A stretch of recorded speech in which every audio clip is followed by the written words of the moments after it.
Semarak Pilkada 2024 sudah terasa. Di beberapa daerah, sudah terdengar nama-nama yang akan maju. Salah satunya adalah Jakarta. Daerah mana saja yang akan memanas? Apakah Jakarta akan menjadi poros indikator panasnya Pilkada di Indonesia? Ikuti diskusinya bersama editorial review hari ini. Masih soal Pilkada, segmen Indi kali ini dari Jawa Timur. Muncul kritik dari berbagai pakar soal sistem komandante PDIP Jawa Tengah yang harus mengganti sejumlah caleg terpilih. Namun, Sekretaris DPD PDIP Jawa Tengah membantah kritik dan mengatakan sistemnya hanya soal perbedaan cara penghitungan. Simak pembahasannya dalam Indonesia Detik Ini. Cuaca Indonesia akhir-akhir ini terasa lebih panas. Tak hanya di Indonesia, beberapa negara di wilayah Asia Tenggara dan Asia Selatan juga merasakan hal tersebut. Sebenarnya apa penyebab cuaca panas ini? Apakah bisa disebut heat waves? Stay tune untuk tahu penjelasannya dalam Sunset Talk. Ikuti juga ulasan mendalam serta berita-berita hangat Detikcom lainnya hanya di Detik Sore. Jangan lewatkan untuk mengikuti pergerakan IHSG di awal acara bersama analis investasiku. Inilah Detik Sore, edisi 6 Juni 2024. Detik Sore gak cuma hore-hore.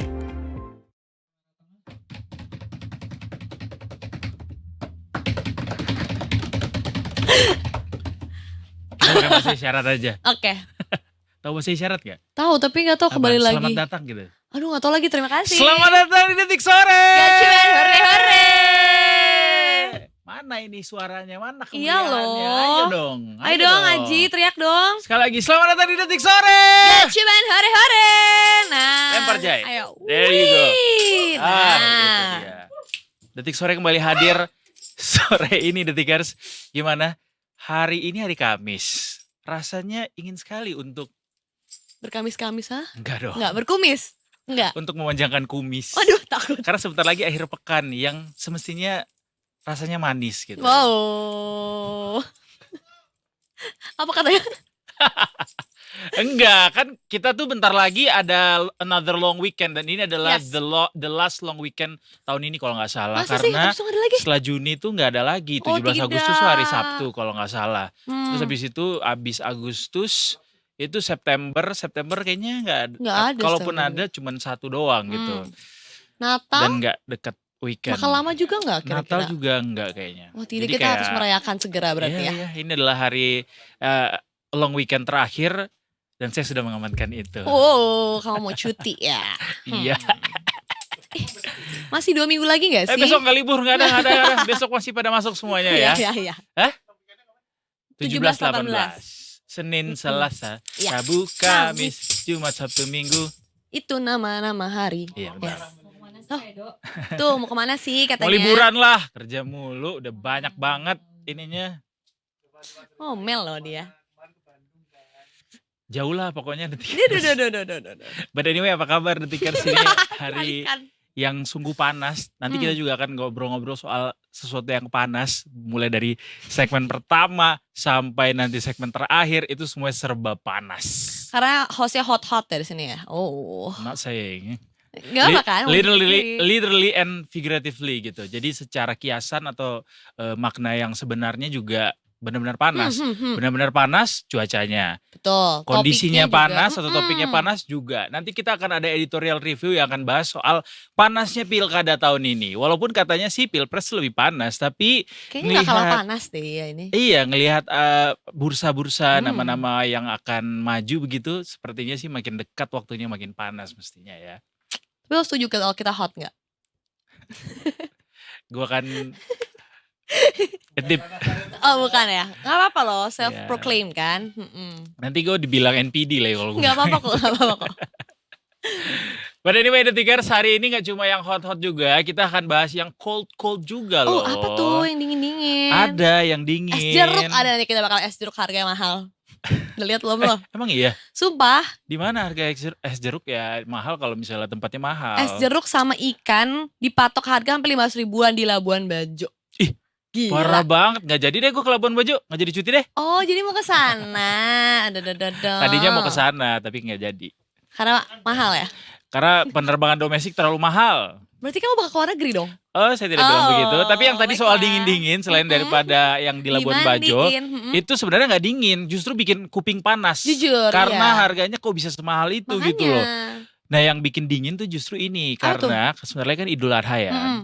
Biasanya tuh kalau misalnya Idul Adha kan orang rajin masak di rumah karena akan ada Mm-mm. banyak Tamu-tamu. apa namanya? Apa itu? Sodoran daging-daging Ya. dari orang-orang yang berkurban kan. Mm-mm. Biasanya bikin rendang, bikin apalagi itu biasanya kalau olahan Gulai-gulai. gulai-gulai, Mm-mm. gulai kambing, gulai Mm-mm. sapi, hati-hatilah kolesterol pokoknya semuanya ya. Nah, ini kalau katanya pemerintah sih ya, Menteri Perdagangan Zulkifli Hasan, harga-harga menjelang Idul Adha tuh kompak aman katanya. Alhamdulillah. Katanya sih begitu, tapi kalau Sejauh ada ini ya, tapi ya. kalau ada detikers yang ngerasa bohong kali itu di tempat saya ini mahal-mahal semuanya. Nah, Soalnya kenapa mungkin gue agak setuju sama Pak Zulhas. Zulhas, Karena kemarin kita kan BPS ngomongin tuh Indonesia deflasi pada waktu bulan Mei. Oke. Deflasi berarti harga-harga tuh turun gitu kan. It's either daya beli masyarakat menurun gara-gara banyak orang nggak belanja Mm-mm. atau memang stabil harga-harganya gitu. Mm-mm. Tapi kalau memang harga bahan pokoknya stabil, aman, dia bilangnya kan harga bahan pokok aman. Amannya nih amannya siapa nih? Nah, Aman buat petani, aman buat pedagang, tengkulak, atau aman buat kita semua gitu, win-win solution. Tapi yang pasti yang dibilang sama Pak Zulhas ini katanya, saya ke pasar tadi barang cukup, stok cukup, harga aman katanya gitu. oke. Di pasar di Serang, Detikers, Pak Zulhas bilang harga bawang merah dan bawang putih itu stabil di kisaran harga 40.000 per kilo. Itu mahal apa murah Menurut sih? gue sih Mahal ya. sih. Sumpah mahal banget. Mbak Sandra, harga-harga bawang merah 40.000 per kilo mahal nggak? Tuh, Mahal. Pak Zulhas Terbelalak mahal. loh Mbak Sandra. Ini aman buat siapa? Kalau Makanya. stabil, kalau yang dimaksud stabil tinggi, iya, memang benar itu secara harfiah. Tapi kalau harganya stabil buat kantong kita, enggak Tidak, ya. tentu tidak. No. Harga apa lagi Mong yang dicek sama Pak Zulhas di sana? Oke, ada lagi harga cabai. Masih juga sama seperti bawang. Itu Berapa harganya? 40.000 per kilogram. Kita validasi lagi ke Mbak Mbak Sandra. Sandra di sini. gimana itu? Harga cabai 40.000 mahal nggak Mbak Sandra? So-so Per ya? kilo ya. Kalau cabai Soso ya? sih. Iya, Sempat soalnya 100.000 sempat soalnya, 100.000 atau benar. karena kita udah terbiasa dengan harga tinggi melihat harga Jadi 40 tuh kayak murah. murah nih, padahal harusnya. Tapi sebenarnya Mm-mm. bicara soal harga pangan tuh Relatif ya semuanya ya. Iya, relatif. Maksud gua Tergantung gua masing-masing pengen kan. ada win-win solutionnya gitu, ke petaninya nggak murah-murah banget, ke kitanya juga nggak mahal-mahal banget. Itu. Dan pemerintah selalu berkelit biasanya kalau misalnya harga pangannya tinggi, dia bilang, wah ini kan tapi yang diuntungkan petani gitu. Tapi kan harus dicari Benarkah? juga balance-nya di mana. Benarkah yang yang Nah, diuntungkan petani kan itu soalnya sih yang marginnya tanya. juga cukup panjang Jauh gitu, makanya tinggi. betul.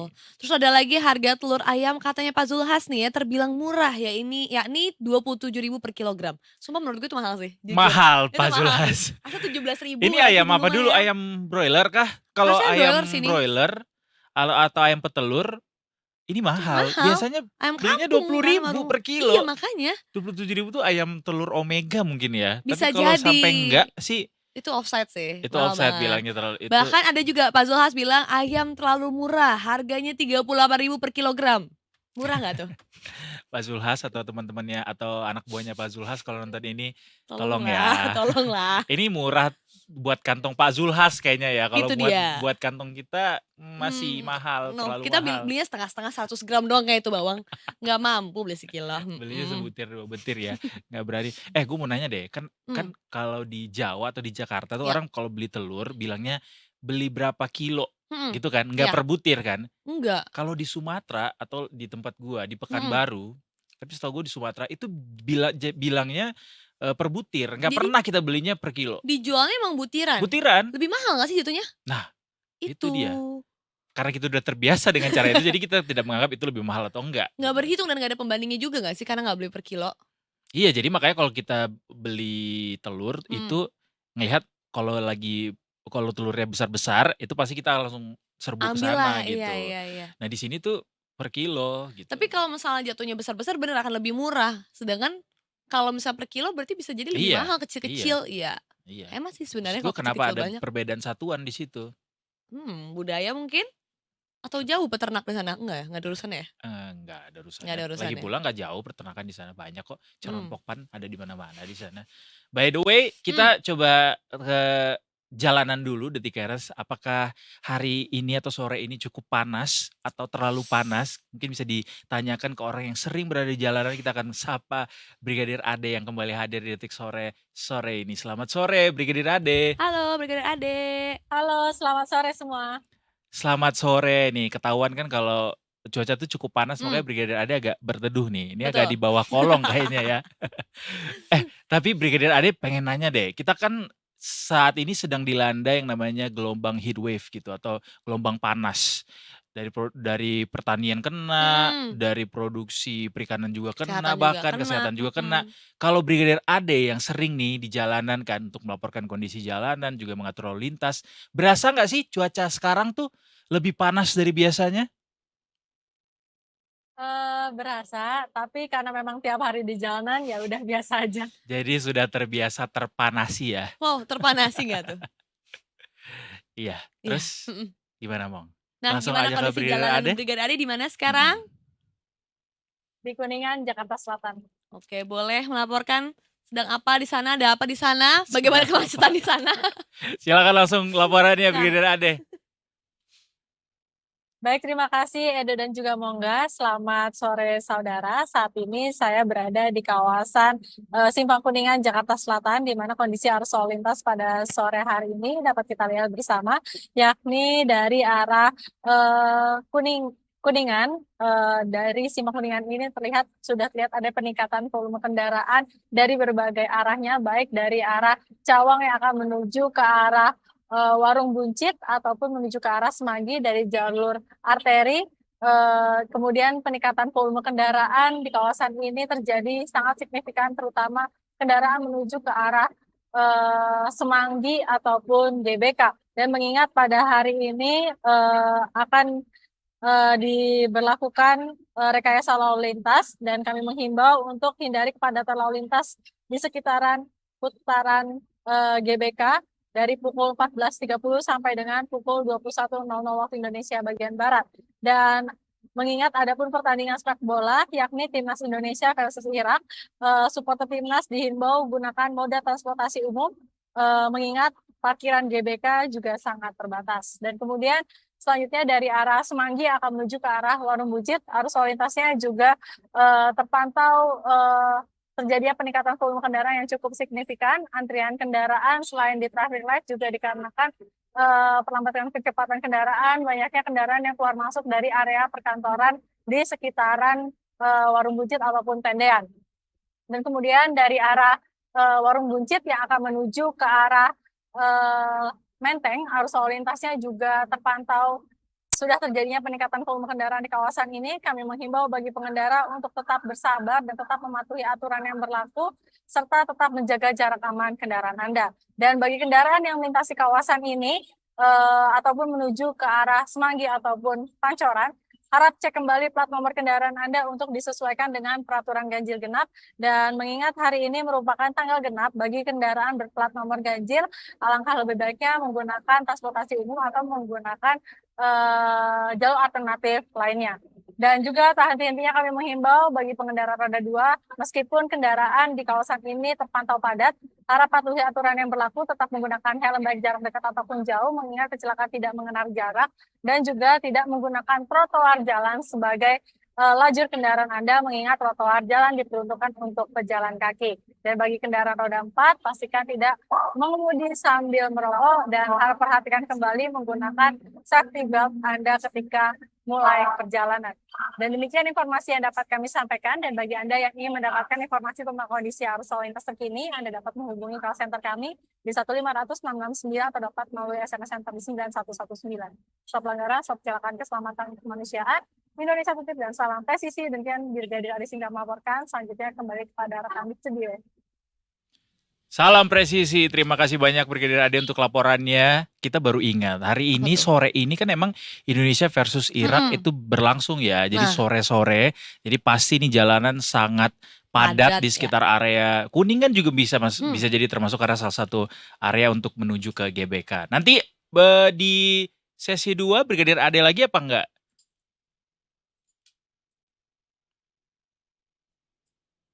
Nggak masuk kayak suara kita. Brigade AD sepertinya mengalami kehilangan sinyal ya dengan kita. Ya udah deh, nggak apa-apa deh. Nanti kita ketemu lagi dengan teman-teman NTMC yang lain ya. Yes. Terima kasih Terima banyak Brigade AD. kasih. Bye. Bye. Nggak Brigade kebayang AD deh. hanya dia membisu. Betul. Kayak nggak Aku masuk juga suara kita. dia membisu. Waduh. Karena apa? Melihat wajahnya yang manis, no? Karena deg-degan menuju jam 4 sore hari ini. Ini juga jadi salah satu laga yang menjadi penentu kan nasib timnas Indonesia di kualifikasi Piala Dunia 2026. Oh iya ya, udah masuk penyisian pertama berarti. Ini Apa masih sistemnya bagaimana? kualifikasi, masih babak grup. Kualifikasi, oke. Nanti habis ini masih panjang sih perjalanan. Tapi paling tidak kalau misalnya kita bisa menang, ya peluangnya akan jadi lebih besar gitu. Kita beralih lagi ke berita selanjutnya yang akan kita pengen kita kabarin nanti sebelum kita ke market review hari ini. Ini hari ini juga yang sedang panas selain daripada di GBK juga di depan istana. Karena Ada apa para itu? buruh lagi pada demo Oh. untuk batalin yang namanya aturan tabungan perumahan rakyat yang sebentar lagi rencananya akan dijalankan gitu. Kan undang-undangnya atau peraturan pemerintahnya sudah diterbitkan kemarin, tapi maksimal dijalankan 2027. Tapi dari sekarang sudah mulai panas karena aturannya baru saja turun kemarin, dan hari ini buruh serentak datang ke depan istana semuanya untuk meminta kepada pemerintah batalkan aturan Tapera ini. ya. Tapera ini. Wah gila, macet banget jalanan, gue gak kebayang sih. Iya kan di sepanjang Sudirman Tamrin itu Itu dari loh, ujung ke ujung pasti macet tuh. Macet banget. Ya, Apa aja semoga- sih yang terjadi di sana soal demonstrasi ini, mau nggak? Oke. Mm-mm. Mari gue lihat-lihat dulu ya. Jadi katanya di sana ada demo ya guys. Aduh, gue dikerjain lagi. Demo. Ada demo, buruh. Demonya. Ha-ha. Buruh berapa orang demonya? Coba kita lihat. Kalau nggak salah ada 1000-an polisi ya turun ya untuk mengamankan. 1.000 banyak juga. Gue lihat tadi kok artikelnya di bawah ya. Itu dua hal yang berbeda apa sama? Tolong yang di studio bantu saya. Ya pokoknya banyak lah ya di sana ya buruh yang menolak tapera ini dan akhirnya datang ke depan istana, yang pasti isinya katanya mereka menilai membayar iuran tapera ini adalah hal yang percuma. Sebab iuran itu tidak bisa juga membayar uang muka alias DP rumah mereka katanya. Nih gue nemu angka nih. Polisi siagakan 1.626 personel amankan demo buruh tolak tapera gitu. Banyak ya. Gue belum lihat sih angka jumlahnya berapa. Pasti yang harusnya lebih banyak daripada polisi yang jaga sih. Oke, Atau tapi belum tentu justru. gue Apa? tidak berpihak pada siapa-siapa, tapi gue ingin mengapa ya? Promosikan tolak miskin aja gimana? Enggak. Gue pengen denger loh padahal. Kan isi protesnya salah satunya adalah menilai membayar iuran tapera merupakan hal yang percuma. Ya. Karena iurannya nggak bisa bantu bayar uang muka rumahnya alias DP rumahnya. Jadi katanya ini jangankan untuk beli rumah ya, untuk bayar DP saja tidak akan terpenuhi, bahkan sampai berpuluh tahun pun tidak akan ketemu. Kenapa bicara seperti itu Pak Presiden Federasi Serikat Pekerja Metal Indonesia Ridan Hatam Aziz gitu? Karena ya memang kan sistem taperanya sendiri tuh tabungan yang dikumpul dari seluruh masyarakat Indonesia kemudian dipakai untuk membantu masyarakat bisa mendapatkan pembiayaan rumah gitu yang murah. Jadi nanti beda sama bank. Bank biasanya kasih bunganya mungkin tinggi atau mungkin selama ini kalau misalnya pakai KPR subsidi kita dikasih bunga yang datar lagi, bunga Flat yang ya, flat. Kemudian sekian tahun itu flat terus gitu. Cuma masalahnya untuk mensubsidi itu kita nggak punya dana yang cukup besar karena kapasitas APBN itu selama ini tuh cuma dikit untuk subsidi bunga rumah itu gitu. Makanya sekarang pakai tapera. Mungkin lebih ke kegundahan dari para buruh ini karena mereka sendiri biaya atau daya beli mereka itu masih rendah gitu. Nah. Gimana caranya mereka bisa juga untuk membayar rumah ini gitu. Mungkin Kemarin lebih lo ke situ ngobrol-ngobrol kali ya. sama di tolak miskin, ngobrol sama siapa sih bahas tapera ini? Sama Ali Tranghanda, Bahas apa tuh? Direktur Eksekutif dari Indonesia Property Watch, bahas banyak macam-macam kita. Sebenarnya tapera ini bagus nggak sih secara konsep? Kemudian kenapa akhirnya masyarakat tuh marah-marah padahal tabungannya sebenarnya tidak habis juga gitu, dan bahkan kembali nanti beserta dengan imbal hasilnya juga dari hasil yang digulirkan. Itu yang kita bahas. Jadi kenapa masyarakat marah-marah? Kenapa tapera ini diusung sama pemerintah gitu. Oke. Untuk tahu kenapa jawabannya saksikan saja, dengarkan saja di Kolak Miskin di Spotify dan kanal siniar lainnya. But anyway, kita udah menuju jam 4 Ya. sore sedikit lagi. Tapi sebelumnya kita pengen kasih tahu dulu beberapa sentimen yang mempengaruhi perdagangan hari ini. Apa aja? Ini dia.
Jadi kan situ dia sentimen-sentimen yang mempengaruhi perdagangan hari ini. And you are still watching Detik Sore. Dan seperti tagline-nya, gak cuma hore-hore. Menjelang jam 4 kita akan menjadi orang yang terlihat pintar. Karena membahas banyak hal ya. dari dunia ekonomi dan dampaknya terhadap investasi. Atau dalam hal ini kita bicara pasar modal. Kita akan bicara atau bergabung langsung dengan rekan kesayangan kita dari investasiku. Aduh Ini adalah Mbak dong. Sandra. Halo. Mbak Sandra, halo apa kabar? Sore. Selamat datang kembali di Detik Sore. Terima kasih, baik. Apa kabar juga? Baik-baik, Mbak Iya. Sandra. Mbak Sandra hari ini happy sekali Sumringah banget terlihatnya. loh, ada apa Ada ini? kabar baik apa yang bisa Mm-mm. di-share ke kita, Mbak Sandra? Kabar baik ya. Kabar baiknya adalah ini berhubungan sama pasar modal indeks atau kabar Apapun, baik apapun Mbak Sandra. Kita nggak usah Oke. langsung bicara yang serius-serius soal Oke, si oke. IHSG ini ya. Kita tinggalin karena lagi hijau jadi nggak usah kita Iya. terlalu perhatikan Oh ya. gitu toh. Oh iya ya, oke. Betul, Iya lagi tetap naik hijau. ya. Ada kabar menyenangkan kah yang bisa di-share ke kita? Kenapa Mbak Sandra sangat sumringah hari ini? Karena Apa karena tadi pas- baru dapat bonus atau apa? Bukan. Kalau itu kayak kita udah tahu semua ya. Kan satu grup ini, satu Kita grup. udah ya. tahu semua ya. Langsung dibongkar langsung sama Mbak Mengerikan. Sandra sini. Tadi ya happy aja ngeliat kalian ngegoda-goda Oh, ya? yang tadi omongan barusan. Iya memang kita penggoda. Iya, iya. Takut banget nggak diajak. Agak takut juga nih ntar pertanyaan di luar nurul. Nah ya. itu baru aja saya mau bilang. Sudah siap menerima pertanyaan-pertanyaan Itu aneh dia. dari kami? Jadi dijawab dengan senyuman aja nanti.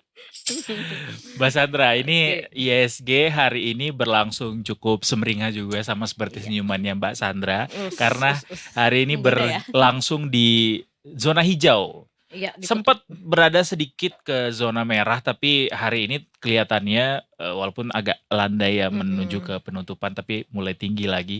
Ini ditopang oleh sentimen apa nih Mbak Sandra sehingga ISG hari ini setelah 2 hari berturut-turut Agak-agak kemarin hijau ya. koreksi terus kan, koreksinya cukup dalam lagi. Apakah memang karena udah cukup murah indeksnya, kemudian orang Pada berangsur borong, membeli lagi, atau ada sentimen lain? Kalau dilihat hari ini tuh sepertinya kalau dilihatnya sentimen itu dari data kemarin ya, yang US keluar pasar tenaga kerja. Ternyata datanya tuh melemah. Which is? Kalau melemah berarti US tuh harus Menurunkan lagi kebijakan untuk suku menurunkan bunga tadi. betul. Oh jadi Dan arahnya efeknya, bisa mendorong iya betul. kebijakan penurunan suku bunga tuh bisa Iya. tercapai gitu ya. Iya, dan itu efeknya kemana-mana. Hmm. Contoh harga oil jadi naik gitu kan. Karena kalau suku bunga naik, turun, pasti harga oil nanti akan naik seperti itu. Terus dampaknya juga ke sektor-sektor yang hari ini nih perbankan pada hijau juga ya, big banks gitu, BRI, BCA, dan paling besar tuh yang naiknya itu adalah saham Mandiri. Mandiri. kayak gitu. Dan berefek juga ke, kalau kita lihat sekarang ada sektor teknologi gitu. Mungkin kalau di US lebih ke untuk kecerdasan AI ya. Karena kalau suku bunga pun turun itu dampaknya juga ke saham yang sektornya teknologi gitu. Karena kan saham teknologi butuh biaya Iya, tinggi iya, ya iya. untuk pinjaman ke bank. Kalau suku bunganya rendah, mereka pasti akan ekspansi besar-besaran I gitu. see. Jadi dimotori sama kebijakan suku bunga yang kemudian diproyeksi bisa didorong untuk turun karena ada sentimen Iya, data dari tenaga kerja iya, tadi. iya. Pada akhirnya investor confidence nih untuk buat borong lagi Betul, saham-saham. betul. Dan yang salah satunya tadi cukup mentereng begitu kinerjanya adalah saham di sektor perbankan ya. Iya, Perbankan. indeks hari ini ya, Ha-ha. sama basic industry sih. Basic industry Basic juga industry. ini ya bahan baku ya. Iya betul, karena kan ada hubungannya juga dengan suku bunga atau pelemahan dolar atau rupiah gitu kan, gitu. Kalau misalnya market hari ini cukup confident untuk beli lagi, apakah ini berarti akan berlanjut nanti di besok hari ketika hari terakhir perdagangan untuk hari ini, atau Ini ya. kemudian bisa jadi akan ada koreksi karena aksi profit taking mungkin, atau ada sentimen dari data lain? Karena soalnya biasanya sama Mbak Sheryl tuh tiap hari ada aja yang mau dirilis data, ada aja tiap hari. Data dari negara bagian Iya, mana iya, iya, satu kah, data dari indikator yang mana satu Iya, kah, bener, tiap bener. hari ada. Karena indeks kita kan terpengaruh banget sama sentimen nih. Betul. Nah untuk menentukan dia mau rally lanjut ataukah masih sideways situ-situ aja atau bahkan turun, itu tergantung lagi dengan data Eropa, Central Bank Eropa. Oh iya, itu Dia udah bener nggak belum mau sih ya untuk pengumuman rilis suku pemangkasan? bunganya? Iya betul. Kalau Sudah? itu belum lagi. Kapan? Itu tanggalnya kayak Oke, kita harus telepon dicek dulu dulu deh. Ibu Christine Lagarde ya, Gubernur European itu Central belum Bank. dicek tadi, nggak termasuk ya pokoknya Oke, minggu oke, ini atau oke. minggu depan. Kalau itu positif menurunkan suku bunga, makanya investor pasti berharap Amerika pun melakukan hal yang sama. Oh gitu. Oke, Tapi iya. kan arahnya lebih banyak konsensus pasar juga mereka akan mangkas suku bunga kan, Iya, si European Central Bank betul, ini. Maksudnya betul. beda dengan Amerika yang sepertinya jauh lebih sulit ditebak karena Betul. berubah-ubah terus nih Iya, iya. arahnya, either mangkas atau nahan atau malah higher for longer gitu. Iya. Melihat arah dari European Central Bank yang mungkin akan lebih ke mangkas suku bunga, kira-kira dorongannya nanti untuk The Fed sendiri cukup kuat nggak untuk bisa mempengaruhi The Fed untuk oke gue akan ikutin lo gitu? Nah, The Fed terlihatnya masih wait and see ya. Tujuan utama dia tuh sebenarnya adalah menurunkan inflasi. Dia tuh Betul. targetnya 2%. 2%, which is Iya. terlalu ini Iya, ya, terlalu too good to be true hard kayaknya. ya, betul ya. Tapi mungkin seiring berjalannya waktu dilihat misalnya pasar tenaga kerjanya turun, terus ekonominya berarti kan mulai melemah kalau gitu kan. Dia harus bertindak nih, mau tetap mempertahankan target turun inflasi atau menaikkan ekonomi. Karena itu dua hal yang berbeda. Kalau misalnya dia mau menaikkan ekonomi negara dia, berarti dia agak mengesampingkan inflasi. Betul. Supaya tenaga kerja tuh banyak pekerja gitu, nggak banyak pengangguran seperti itu. Jadi mungkin mereka juga masih terus menimbang. Cuman kelihatannya sih harusnya sih cut ya. Gitu. Harusnya Kalau cut. ekonom melihat tuh mereka cut di bulan September atau Desember nanti. Gitu. Harusnya ini bukan karena pendapat subjektif ekonom kan ya, karena Enggak, memang data. data-data dari indikator-indikator tadi pada akhirnya. Betul, ya, betul. Karena kalau dilihat-lihat Amerika agak sulit beberapa waktu terakhir tuh ngelihat data ekonomi yang turun ya. Iya. Kayak termasuk mereka kemarin libur panjang Memorial Day masih pada spending buat liburan kan. Iya. Jadi kayaknya walaupun suku bunga dinaikin, tetap spending money juga spending money tetap ya. kencang gitu. Gimana caranya inflasi mau diturunin Iya, gitu. betul. Kalau spending tetap kencang. Tapi ngelihat apa tadi data terakhir tenaga kerja menurun ya, Mbak? Tenaga kerja Amerika iya menurun. Berarti itu menandakan pekerja mereka itu sekarang jumlahnya sedikit ya. Jadi lebih banyak pengangguran gitu. Dan nanti tergantung lagi, lihat lagi data pengangguran karena tiap minggu pasti keluar data. Benar. Gitu. It's either the Akhirnya data, ngomong itu mulu ya. it's either the data atau komentar ya. Ya, The Komentar dari Fed. macam-macam Betul. pejabatnya ya. Betul, betul, Alright. betul. Kita sampein dulu ke detikers Mm-mm. karena sudah ditutup perdagangan 7 menit lewat dari penutupan hari ini. ISG Oke. ditutup di level Berapa? 6974 Oke. atau naik 27 poin sekitar 0,39%. Dengan transaksinya nih cukup Iya, lesu nih, cukup cukup lesu. loyo Mbak Sandra. Cuma 8 triliun. Iya. Kalau kata Mbak Sheryl kan rata-rata tuh biasanya 10 triliun ya 10 Mbak. sampai 11 Iya, iya. 10-11 gitu. Mm-mm. Frekuensinya juga cukup malu-malu, cuma 811.000 kali. Mm-mm. Ini apa yang terjadi? Kenapa? Confidence gara-gara data tenaga kerja itu, tapi sepertinya masih malu-malu untuk boyong Iya, harga harga gitu. ya mungkin satu sisi asing masih wait and see sedikit-sedikit. Mungkin kalau dari pasar domestik kita dari Indonesia itu salah satunya adalah faktor brand ya. Oh, Brand kan penurunan selama itu harga yang brand. menopang IHSG juga ya, Mm-mm. selain big caps kayak BCA atau BRI seperti itu. Jadi karena brand ini masuk FCA dan dia tunda atau gagal masuk ke indeks London ya, FTSE ya. FTSE ya, heeh. Jadi itu termasuk salah satu market kita agak sedikit tidak terlalu Tidak value-nya terlalu terlalu, tinggi iya, tidak terlalu gitu. bergairah pada akhirnya ya. Betul. Tapi dilihat nih harga beberapa emiten dari Barito hari ini Mm-mm. ada Naik yang ya. naik, ada yang turun ya. Ya. BRPT tuh naik 20 poin Ya, atau 2%. betul, 2%. Tapi kalau untuk brandnya sendiri masih terus Brand turun. Walaupun turun dibandingkan dengan harga IPO yang belum nyampe setahun masih Ya, cukup tinggi ya. masih cukup tinggi, betul. Hmm, Valuasinya masih mahal bisa dibilang ya. Oke. Oke. Kalau besok gimana Mbak? Kira-kira haruskah kita tahan dulu untuk bisa, misalnya nih ada investor yang Mm-mm. mungkin bukan BPJS ya, beli pagi jual sore, Long. tapi yang long term gitu. Oke, Apakah masih menarik untuk bisa memborong saham-saham big caps ini yang masih pada murah, Oke. atau justru masih tunda dulu karena mungkin ada potensi penurunan lebih lanjut? Mbak Sandra? Oke, sebenarnya kalau misalnya mau big cap seperti kayak BRI itu kan udah turun banyak ya, lebih dari Iya. 30%. BCA pun juga begitu, Mandiri pun juga begitu. Kalau misalnya mau teman-teman di sini yang mau ambil itu boleh, sambil kita juga menunggu data-data tadi Eropa. Kalau misalnya hasilnya mereka positif, turunin, otomatis kan big banks ini juga bakal rally kayak gitu. Jadi ya sambil wait and see nggak apa-apa, tapi cicil dulu gitu Oke. masuk. Cicil, jangan Betul, semuanya langsung jangan borong semuanya. gitu ya. Ya, betul. Oke. Borong sementara. Kalau pas dia turun lagi kita nggak ada Iya. peluru nih. Makanya. Gitu. Keburu ternyata pada turun lagi jauh lebih dalam. Sementara bulan depan ada agenda lamaran misalnya. Wah, habis boncos duit gua. Jangan ya, Gitu jangan pakai Jangan lamaran. ya. Kalau mau lamaran justru tahan dulu ya, main Iya, aman dulu aja betul. ya. Cari kan market sekarang lagi volatile gini, lagi masih arahnya mau kemana, kita mending sediain cash dulu nih. Iya. Cash Cash kita. is king sekarang, Betul. untuk sekarang. Tapi untuk investor jangka panjang kayak misalnya termnya 5 tahun, Betul, 10 tahun.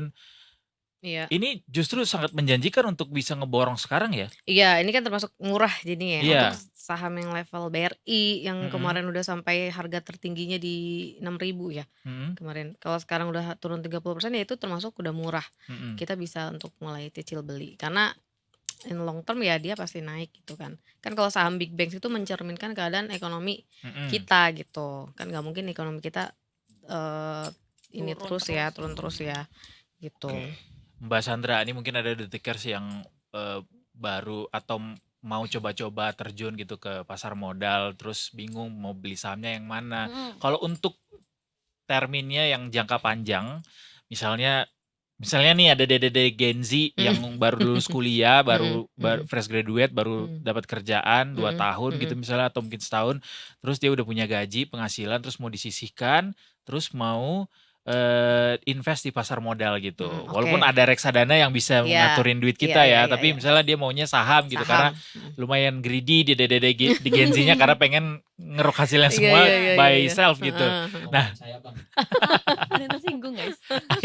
akhirnya ada suara yang muncul gitu. Ditanya dia udah ngambil Nah, saham apa? Untuk termin jangka panjang, ini kan mereka masih jauh nih, misalnya mereka akan mau beli rumahnya baru 5 atau 10 tahun lagi gitu misalnya.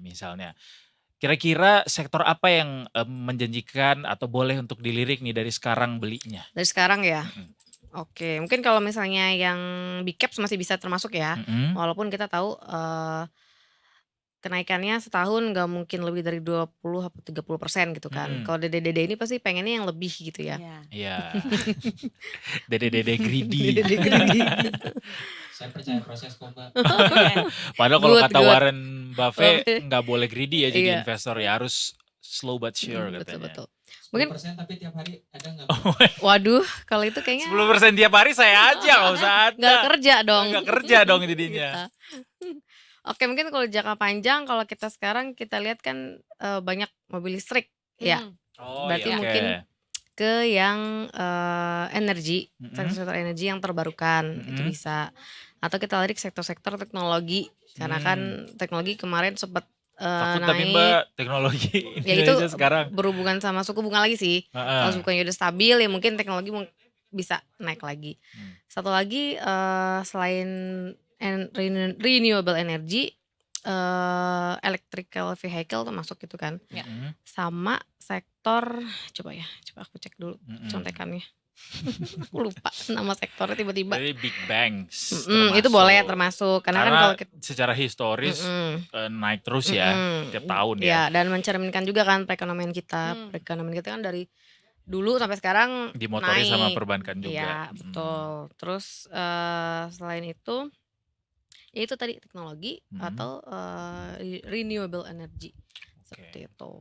Teknologi ini agak takut-takut ya sekarang. Tapi kalau bicara teknologi gitu ya, 5-10 tahun mendatang, sentimen apa yang mempengaruhi bahwa teknologi itu bakal rise gitu di 5-10 tahun mendatang? AI, Oh, gara-gara ya. AI.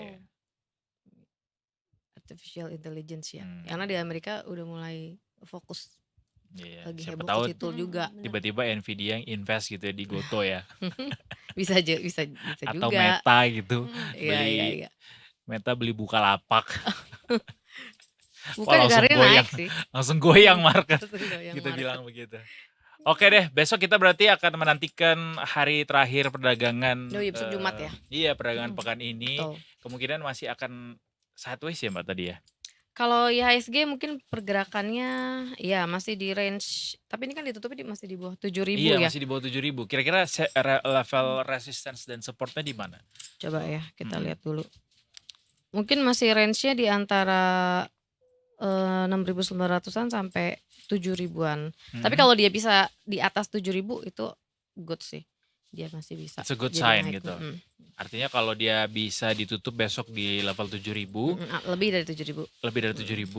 Itu kemungkinan di awal pekan nanti Iya. kita buka akan bisa naik lagi. Betul. Gitu. Tapi kalau enggak ya masih sideways di sekitar itu. Tapi lagi-lagi kita tergantung kalau Data. tiba-tiba nanti ada pejabat The Fed yang Iya, komentar. iya betul. Who knows ya, tergantung komentar mereka apa ya. Iya.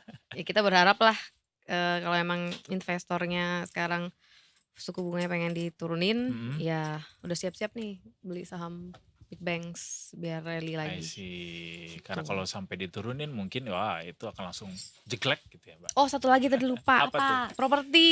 Oh, properti juga Iya, termasuk. termasuk Gara-gara kalau suku Tapera. bunga, ya itu juga bisa Tapera. Kalau itu jadi, Kalau itu tapi ya, jadi.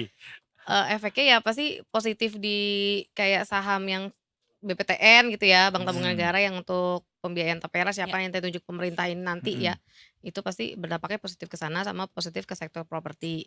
Tapi ya ke kitanya ya gitu. Ya gitu. Kena potongan. gitu. Harus siap ya. Alright, terima kasih banyak Mbak Sandra. Sudah Sama-sama. mau hadir di sini menjadi super sub-nya Mbak Sheryl ya. Iya. Terima kasih investasiku juga Detikers, jangan kemana-mana. Habis ini kita masih ada editorial review, kita akan Gosip-gosip. bahas Ya, yang panas-panas. lebih panas lagi. Tapi nggak bikin kebakaran kok panasnya. Panas-panasnya Hangat lah ya. lumayan lah buat bikin Kopi, bikin ngopi. teh, Iya. Sesaat lagi Detikers, jangan kemana-mana. Tetap di Detik Sore. gak cuman hore-hore.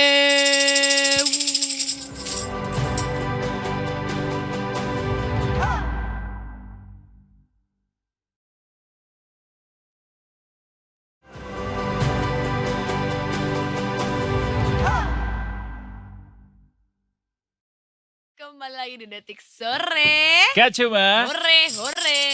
Kita bakal gosip. Tapi gak gosip doang karena fakta ya. Nggak ada yang ngasih gosip gak sih? Gosip ya. gosip lah, Iya, masih oke, hitungannya gosip. gosip. Oke. Tapi gosipnya yang berkelas, Baiklah. mengini diri sendiri ya. Kita hari ini gosipnya barengan sama Detik News with Yes. the one and only Hmm. Indah Mutiara kami di sini. There you go. Halo. Kamera mana berpindah dong, kamera Ayo dong. dong. Nah, itu dia. Kenapa hari ini pakai hitam-hitam, Tiara? Apakah ada mewakili? Soalnya kalau hitam-hitam kelihatan kurus. Oke. Oh gitu Oke. ya. Masih ya, Jawaban masih pakai itu simpel ya. Bukan karena kondisi yang masih gelap nih antara bursa-bursa calon kepala daerah baru Kadang-kadang nih. tidak sedalam itu. Tidak sebenarnya sedalam itu filosofi filosofinya ya. Tadi ya jawabannya. Bisa jadi karena hitam ya kelihatan langsingan aja gitu. Baiklah, tapi kita nggak bicara soal warna-warna sih hari ini. Kita Mm-mm. bicara soal calon-calon. Calon-calon kepala daerah baru yang akan kita pilih nanti di tanggal 27 November ya. 27 November pokoknya ya. betul. November. 27 Itu berarti kita libur.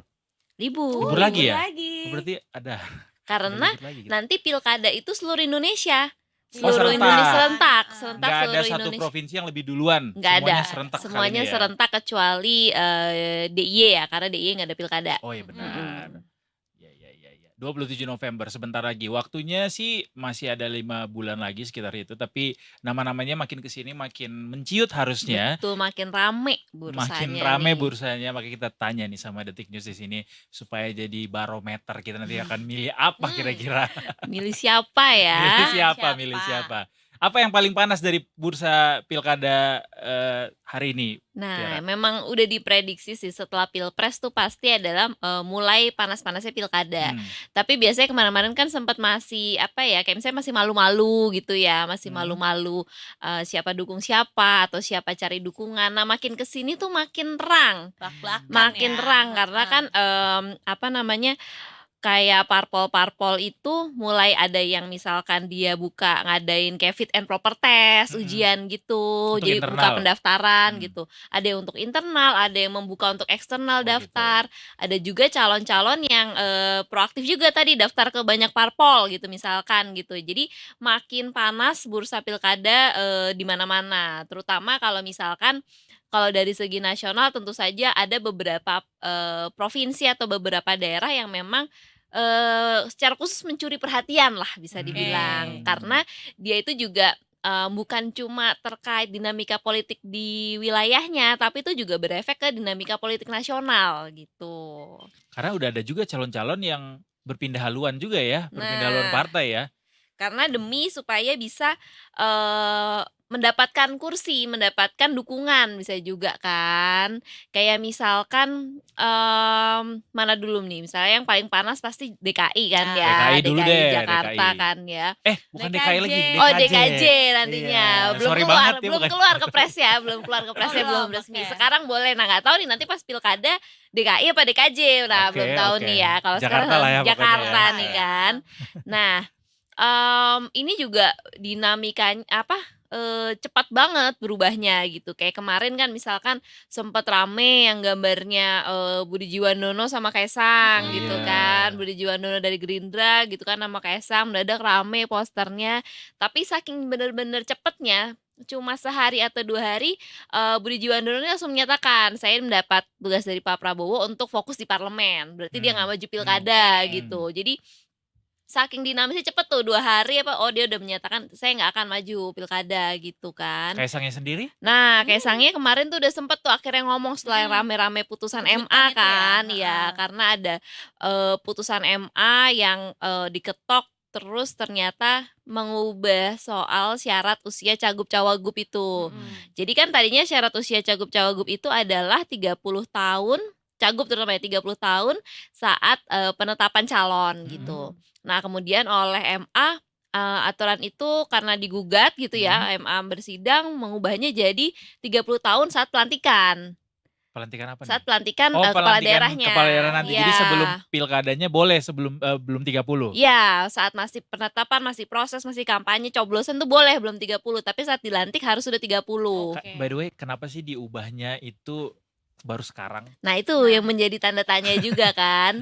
Tapi kalau ngeliat dinamikanya, kalau efek dari putusan itu juga gitu kan. Kemarin akhirnya Kaisang udah ngomong tuh. Sempet kan kita cari karena putusan MA itu membuka pintu untuk Kaisang. Kaisang sekarang 29 tahun. Dia itu ulang tahunnya Desember kalau nggak salah. Ulang Berarti tahunnya itu zodiaknya? Desember. Oh zodiaknya apa? Sagittarius ya berarti ya. Hafal ternyata. Jadi bahas zodiak kita. Nah, kalau pas dilantiknya itu memang belum ada tanggal pasti pelantikan, tapi sempat di-mention juga di salah satu saya lupa rapat atau acara, katanya pelantikannya itu Januari 2025. Biasanya Jadi itu pelantikan kan harus pilkada? masih memang ada jadwal kisaran waktunya, tapi kalau nggak salah itu nunggu juga tergantung ada atau tidak gugatan kan biasanya kalau pemilihan gitu. Jadi memang dari pemerintah bilangnya masih kisaran waktu gitu, belum tanggal pasti. Nah, memang makanya putusan MA itu membuka kesempatan Kaisang untuk maju. Nah kemarin dia akhirnya udah ngomong tuh, Ya. sejak namanya beredar soal putusan MA gitu kan, dia bilang ya tunggu kejutannya. Kejutannya bulan Agustus. Nah Suka bikin kejutan emang keluarga ini ya. kalau bikin kejutan, nah nggak ngerti nih kejutannya apa gitu, karena putusan MA ini juga harus kalau mau dieksekusi di KPU harus menindaklanjuti putusan MA ini. Belum diurus. Nah sampai sekarang belum ada. Jadi kalau misalkan mau berlaku, KPU tuh harus mengubah aturannya. Nah, Nah KPU apa isi aturannya? kan tadi isi aturannya sebelumnya tadi 30 tahun saat penetapan gitu kan. Kan sekarang udah diubah sama MA. Ya, MA tapi mau ke KPU-nya 32. belum Nah, mengubah PK atas putusan KPU-nya MA belum itu ya. mengubah peraturannya. Nah, jadi kita lihat dulu aja nih prosesnya kalau buat Kaisang. Udah ditanya belum ke KPU-nya kenapa belum diubah atau kapan rencana mau Katanya diubah? mereka ada prosedurnya rapat atau segala macam gitulah. Nah, kita lihat aja nanti mereka apakah rapat akan langsung menindaklanjuti. Ada juga omongan pakar yang bilang harusnya nggak bisa nih putusan ini diterapkan untuk Pilkada 2024. Ada yang bilang gitu karena prosesnya Pilkada 2024 udah mulai nih. Karena kemarin sudah ada pendaftaran calon independen. Jadi menurut ada pakar yang bilang harusnya nggak bisa diterapin. Nah makanya sekarang semua lagi nunggu nih di KPU gimana. Oh berarti pada akhirnya keputusannya di KPU. Apakah mau mengubah aturannya apa tidak? Tapi tentu aja pasti nanti ada konsekuensi nih kalau KPU tidak menjalankan putusan MA gitu-gitu kan. gitu. Jadi kita lihat mereka gimana ngelihatnya. Drama ya. Nah, Pesanan drakor. nah di tengah drama ini muncullah nama-nama lain juga di Pilgub DKI Iya. yang seru kan kemarin Pak Anies tuh. muncul lagi. Nah, Pak Anies kan sempet disebut-sebut juga kan gitu. Terus ternyata kalau yang terakhir pernyataannya adalah Pak Anies serius mempertimbangkan katanya. Serius mempertimbangkan. Ada juga kemarin misalkan dari PDIP memunculkan beberapa nama juga. Salah satunya adalah Pak Pramono Anung yang sekarang sekretaris kabinet. PDIP mau usung Pak Sempat Pramono. muncul katanya sih itu namanya muncul dari usul berbagai kader lah gitu kan. Oke. Nah ada juga misalkan dari PAN yang munculin nama Rano Karno. Yes. Nah jadi makin rame nih bursanya, muncul aja terus namanya kan. Tinggal nunggu aja karena kan parpol ini kan juga harus koalisi kan. Harus koalisi. Nanti dari koalisi itu siapa yang mau diusung. Malah yang terbaru kemarin Gerindra juga sempat Gerindra itu menyatakan mereka kasih rekomendasi untuk Ridwan Kamil maju di Jakarta. Padahal Pak RK lagi mau jadi menteri ya. Nah jadi menteri atau Pilkada Jabar. Nah, Oh iya masih belum tentu masih itu tuh ya. karena Golkar kan Ridwan Kamil tuh kader Golkar ya sekarang ya. Nah Golkarnya bilang Ridwan Kamil kayak di Jawa Barat aja nih gitu. Nah tapi Gerindra ngasih rekomendasinya ke DKI, ke Jakarta. Oh, Nah gitu. gimana apakah persimpangan jalan ini gitu kan. Nah setelah Gerindra kasih rekomendasi ke Jakarta, kita tanyakan ke Golkar gimana nih gitu kan. Sikap lo gimana gitu. Katanya kita masih mikir-mikir, mempertimbangkan.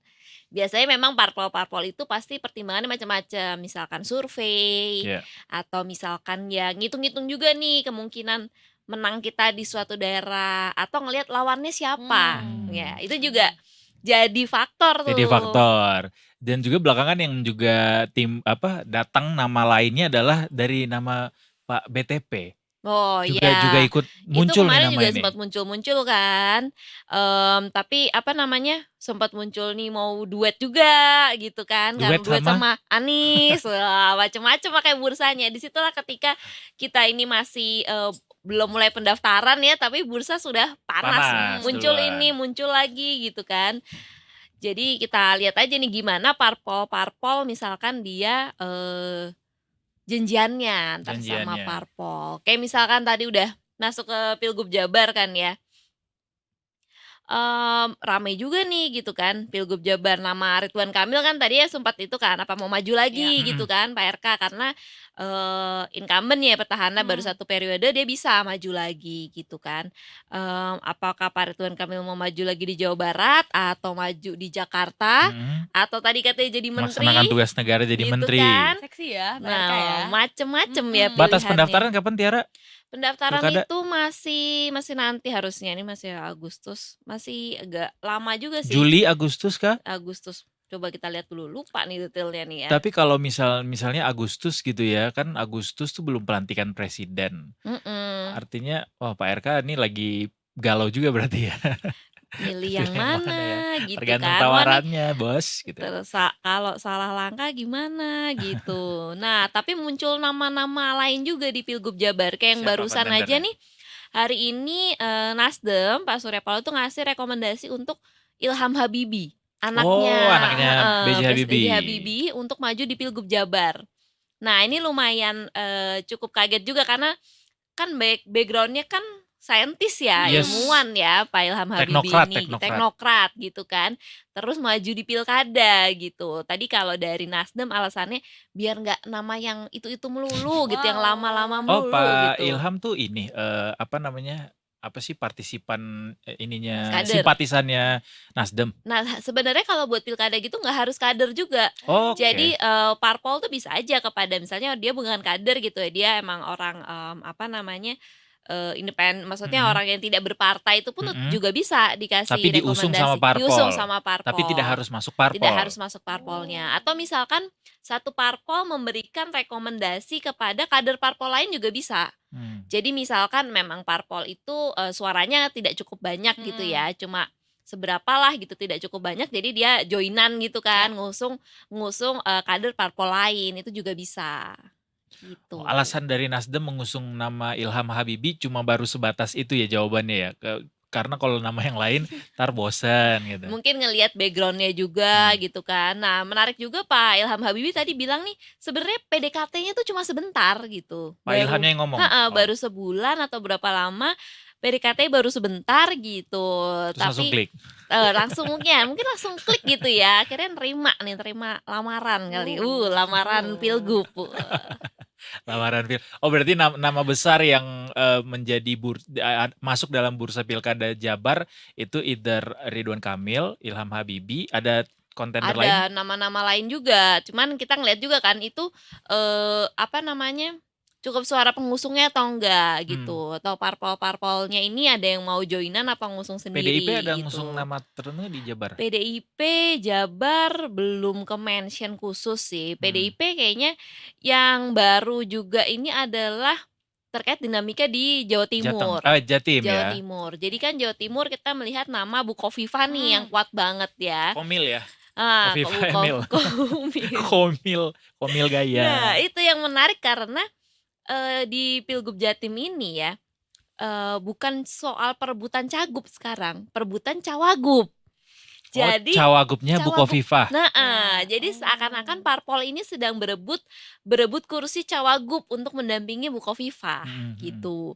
Jadi Bu Kofifa ini kan juga udah keliling-keliling ya, dia udah dapat rekomendasi dia Demokrat sudah,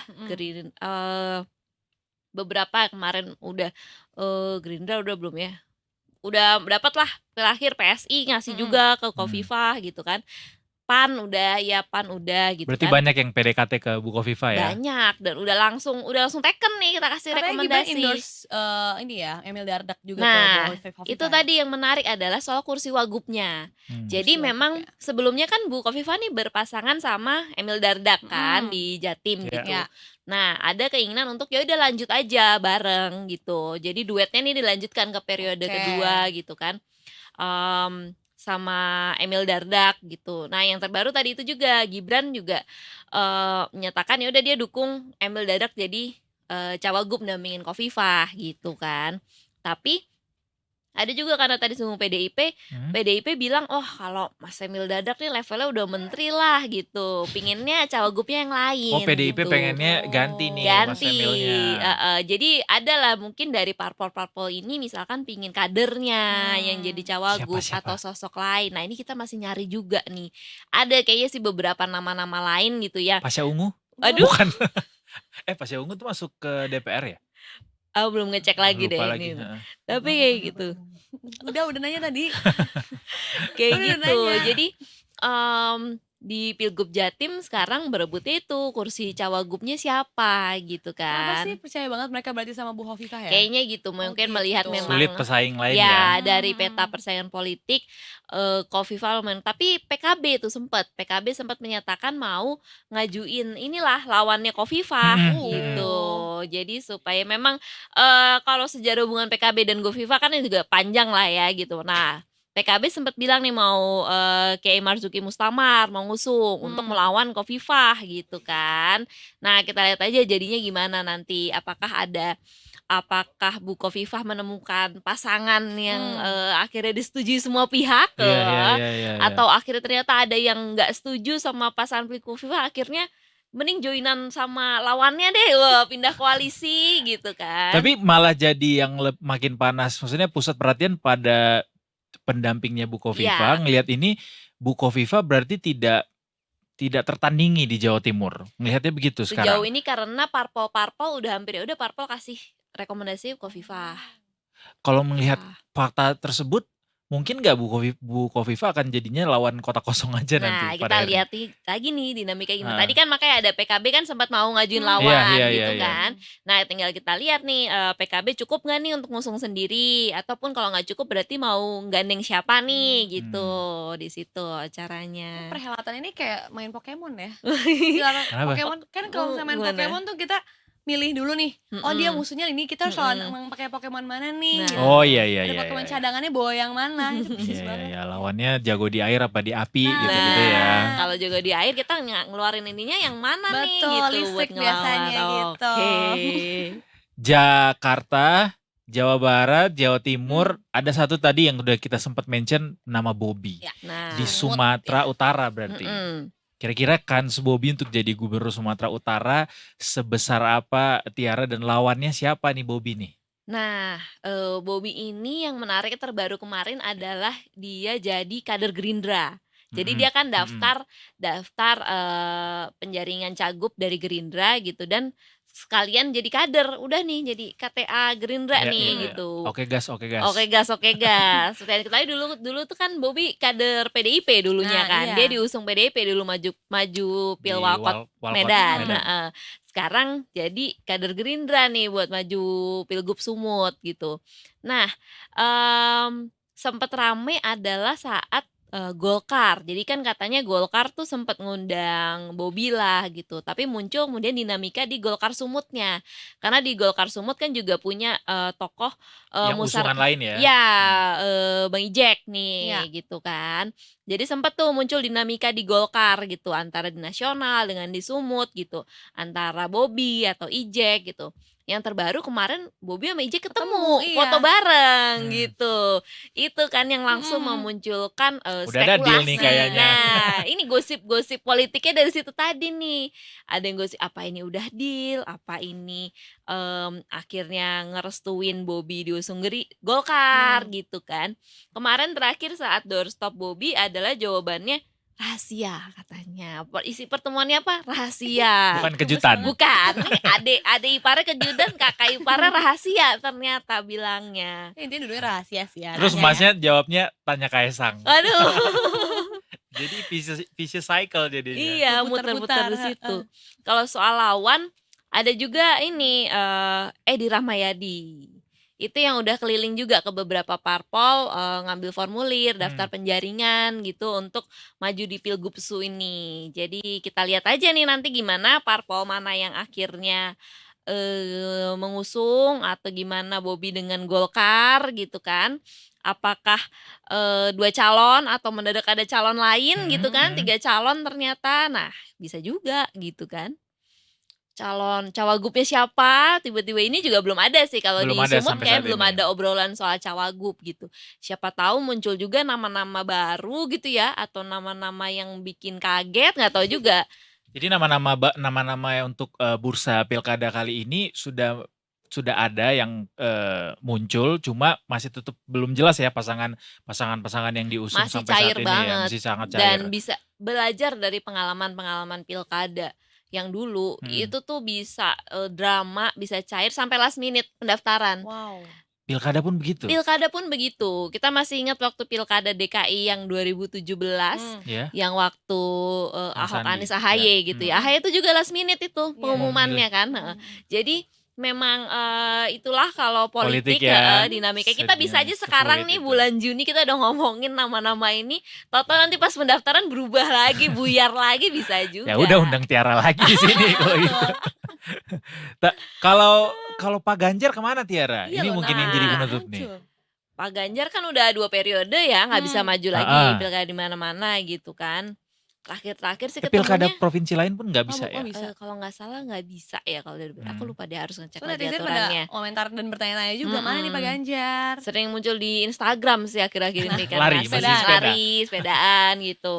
Cuman belum tahu nih apakah ada langkah-langkah politik lain gitu kan, PDIP pun nggak ada ngomong ya Pak Ganjar akan ditempatkan di mana nih di tahun yang baru ini atau gitu. tugas apa gitu ya. Belum Belum sih. ya. Oke, baiklah. Tuh.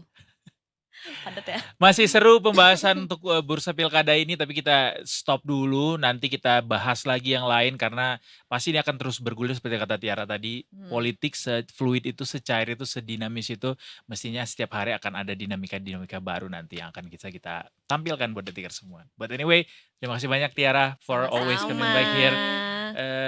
Jadi kita pilkada 27 November libur ya? Libur Libur ya. harusnya Itu dong. tengah pekan kalau nggak salah, hari Rabu ya? Rabu. Rabu Aduh. lagi. Enak banget sih. Iya.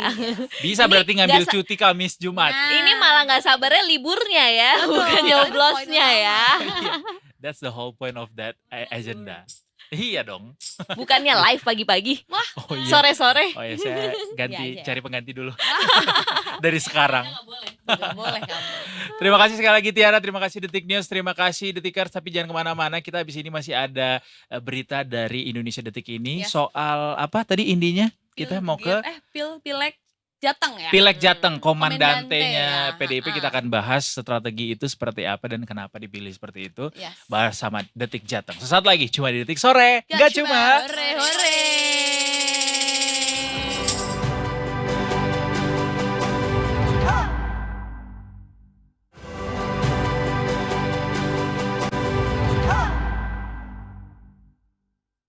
Kembali lagi di Detik Sore. Gak cuma. Ada yang ngunyah. Sore-sore itu emang enaknya ngopi, nyantai, ngunyah. Menung. Apa? Menung. Memenung. Hah? Menung. Termenung. Iya, Itu menung. kata kerja begitu aja berdikari Iya, menung dia ya. aja. Serius bisa digunakan begitu aja. Wow, menung ya itu enak sih. Nyenjak lah ya pada dasarnya. Ini kita akan nyenjak. Menunggu nyenjak. Menung. Gua ambil nyari menung.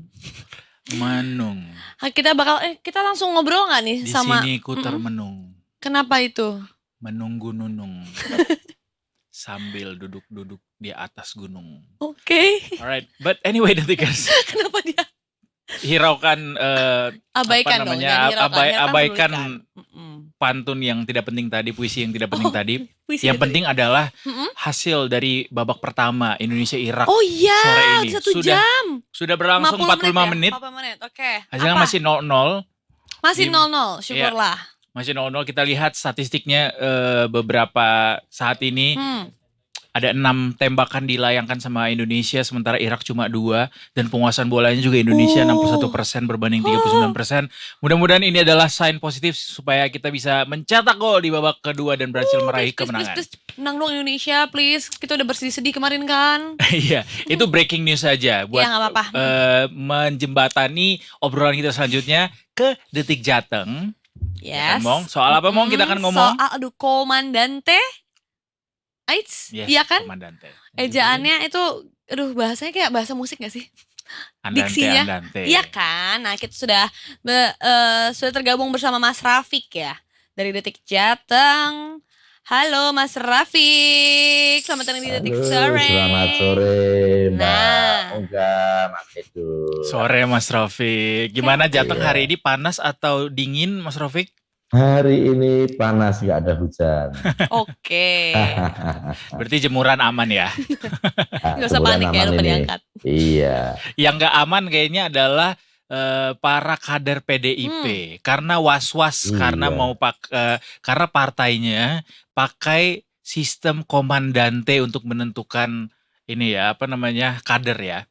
Benar nggak sih Iya, Mas Rafiq kayak yang- begitu? Iya, betul. Cerita betul. dulu dong Mas Rafiq, ini komandante ini apa dan kemudian kenapa dipilih cara ini untuk bisa digunakan oleh PDIP?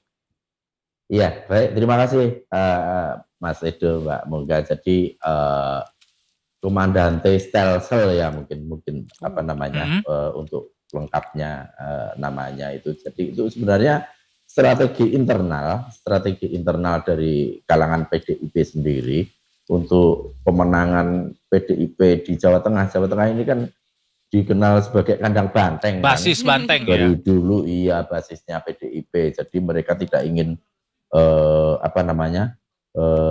Jawa Tengah ini sampai kebobolan di jadi daerah kekuasaan partai lain kira-kira. Iya. Nah, ini untuk pemilu kali ini PDIP itu menerapkan strategi yang komandante Stelsel ini. Jadi konsepnya gini, konsep sederhananya kan kalau caleg DPRD provinsi itu kan dibagi ada beberapa dapil kan itu kan. Iya. Satu dapil itu bisa 3 sampai 4 kabupaten. Oke. Nah, kalau dulu caleg-caleg yang ditugaskan di daerah pemilihan ini biasanya mereka udah tempur gitu aja. Mereka bersaing mendapat suara terbanyak di dapil itu di 3 sampai 4 kabupaten itu. Nah, di komandante Stelsel ini ketika kita ngobrol-ngobrol sama beberapa narasumber di PDIP itu sekarang masing-masing caleg itu dikasih wilayah tempur sendiri-sendiri gitu kan. Misalkan saya jadi caleg, saya misal dapil 5 Jawa Tengah itu, kamu daerah tempur kamu hanya di Kota Solo. Terus si B nanti di kabupaten lain, si C di kabupaten lain gitu kan. Nah ini saya nggak boleh nyasar masa ke kabupaten lain gitu, misal ke Sukoharjo gitu. Kalau saya sampai dapat suara di Sukoharjo, itu berarti suaranya dilimpahkan ke caleg yang punya wilayah sana. Kira-kira seperti itu. Jadi masing-masing itu harus punya wilayah tempur sendiri-sendiri, nggak boleh menyasar daerah partai lain, caleg lain. Biar Kalau nggak sampai saling dapat bersaing suara ya berarti ya? Iya. Yang pertama biar nggak saling bersaing. Yang kedua biar tidak ada blank spot. Blank spot dalam arti misalnya satu dapil itu kan mungkin yang daerah basis partai itu yang di daerah saya, kemudian daerah yang jadi basisnya partai lain itu jadi nggak kegarap, barangkali seperti itu. Jadi biar semua daerah itu memang benar-benar digarap sehingga suara PDIP bisa merata.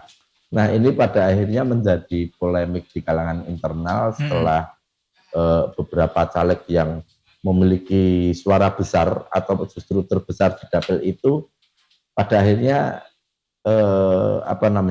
diminta mundur, digantikan oleh caleg yang lain karena dia ternyata suaranya gede tapi dia suaranya berasal dari bukan daerah tempurnya gitu kan.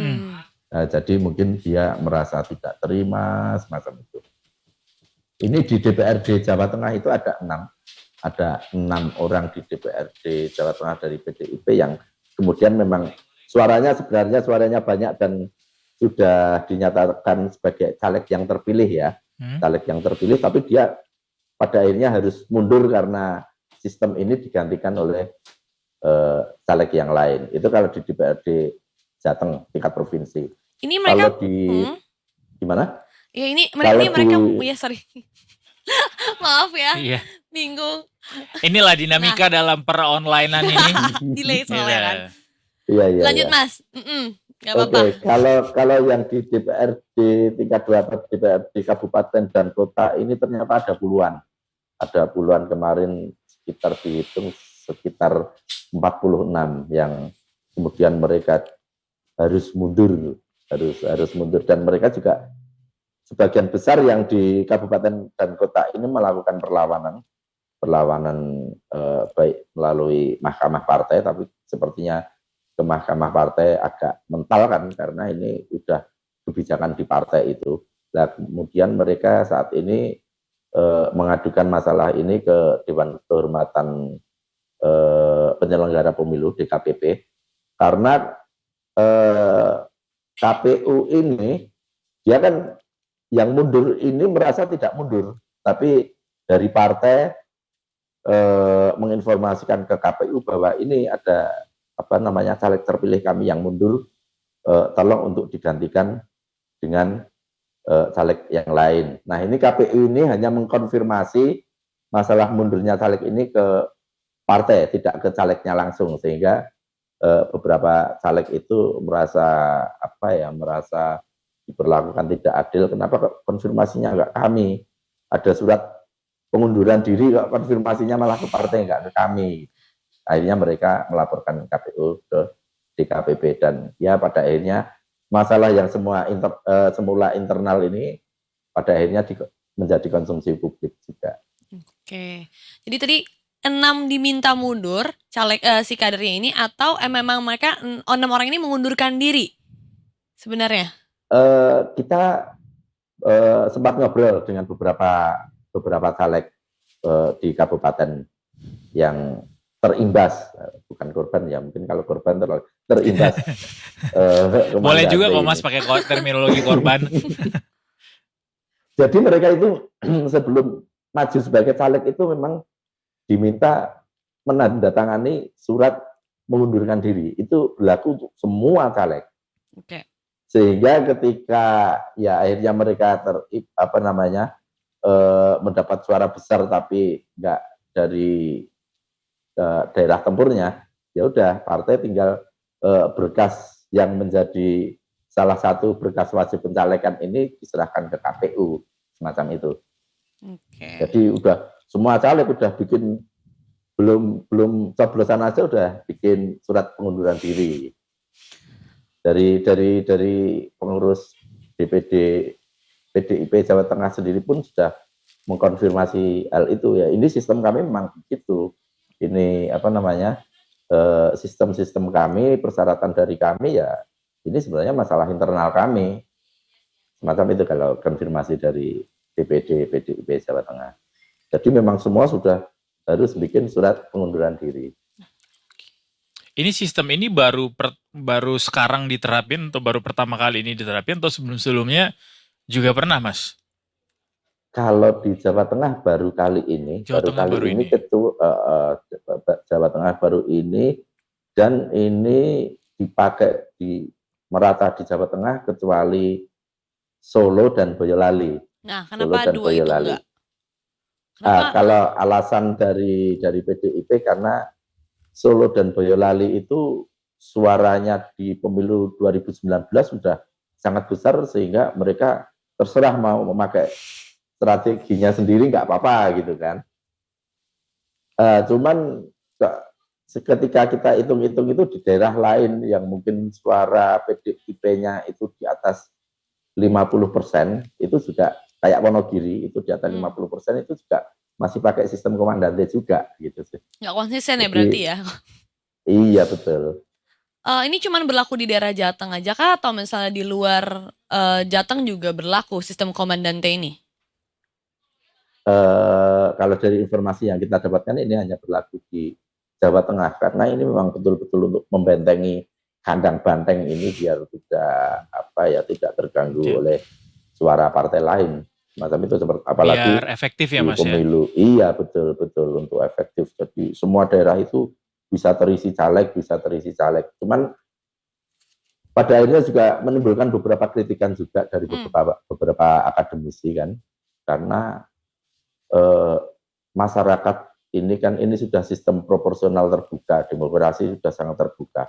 Masyarakat itu nyoblosnya itu ya nyoblos by name calegnya kan gitu. Sehingga ketika ini pada akhirnya diganti dengan caleg lain, apakah ini tidak mencederai pilihan rakyat semacam itu. Tapi ya kembali lagi PDI mengatakan ini sistem kami, ini urusan rumah tangga kami semacam itu. Kalau komentar dari DPP PDIP Jateng sendiri setelah mundurnya 6 kader mereka, seperti apa Mas komentarnya?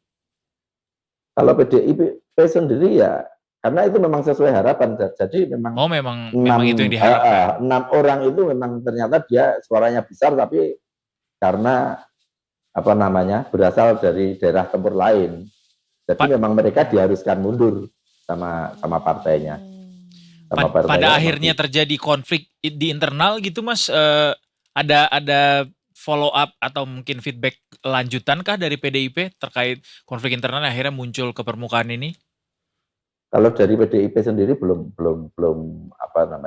begitu merisaukan kayaknya, sepertinya belum menganggap ini sebagai sebuah masalah besar, apalagi ya pada akhirnya caleg-caleg yang melakukan perlawanan ini, perlawanannya di partai juga mentok juga. Dan ketika mereka membuat perlawanan lewat gugatan ke DKPP, yang digugat KPU-nya bukan partainya. Tapi ini kalau menurut saya sendiri dan beberapa pengamat, itu ya menjadi insiden barangkali di pemilu mendatang orang sudah tidak akan begitu tertarik untuk menjadi caleg di PDIP semacam itu, karena ya karena yang caleg-caleg yang terpaksa harus mundur kemarin, mereka juga biayanya cukup besar juga, sudah menghabiskan banyak tenaga, banyak biaya, banyak sumber daya, dan terbukti suaranya paling besar di dapil itu, tapi akhirnya kok nggak jadi gitu. Mereka juga barangkali udah 5 tahun ke depan sudah diprediksi sudah enggan lagi mencalonkan diri. Iya. Itu kalau soal komandante. Kalau kita tadi baru ngobrol sama Detik News, Mas Raufik, soal pilkada. Tadi Jateng tuh masih belum clear, masih sangat buram kita melihat siapa nih yang bakal diusung menjadi gubernur Jawa Tengah selanjutnya. Ada nama-namanya siapa aja. Kalau dari Ordal nih, ini kan Mas Raufik Ordal Jateng. Udah ada nama belum Mas yang berputar sejauh ini Mas, yang terbaru mungkin, atau mungkin yang sebelum-sebelumnya masih sangat hangat disebut-sebut sampai saat ini? Ya, cukup menarik karena untuk Jawa Tengah mungkin berbeda ya dengan Jawa Timur, karena Jawa Timur ada incumbent yang barangkali masih bisa dikulik-kulik di ini. Kalau di Jawa Tengah ini merupakan wilayah perang bebas kan, karena yang dulu sudah habis, Ganjar Pranowo. Ya ada beberapa nama, tapi sekarang juga masih kayaknya partai masih sangat berhitung juga. Masih koalisi juga masih sama sekali masih belum jelas untuk koalisinya, masih masih benar-benar masih sangat cair, belum ada ke arah padat. Kalau di PDIP sendiri cuman baru ada 2 pendaftar. Siapa aja tuh, Mas? Mendaftar Edar Prihadi atau Hendi, dulu ex wali kota Semarang yang sekarang jadi ketua LKPP, Lembaga Pengadaan Barang dan Jasa Pemerintah itu, dan Rukma itu mantan ketua DPRD Jawa Tengah. Kalau di PDIP sendiri yang mendaftar baru 2 ini, tapi seperti tradisi di PDIP sendiri kadang-kadang ada nama yang di luar pendaftaran tiba-tiba bisa muncul semacam itu kan. Kayak yang di Pilkada Solo itu, seperti nama Gibran kan muncul padahal dia di Solo pendaftarannya tidak diterima kan. Nah, sehingga pada akhirnya hal-hal seperti ini menjadi sangat cair, masih sangat cair. Sedangkan partai lain ya sekarang keluarnya mungkin saya mau nyagup, tapi suara partainya juga nggak begitu signifikan.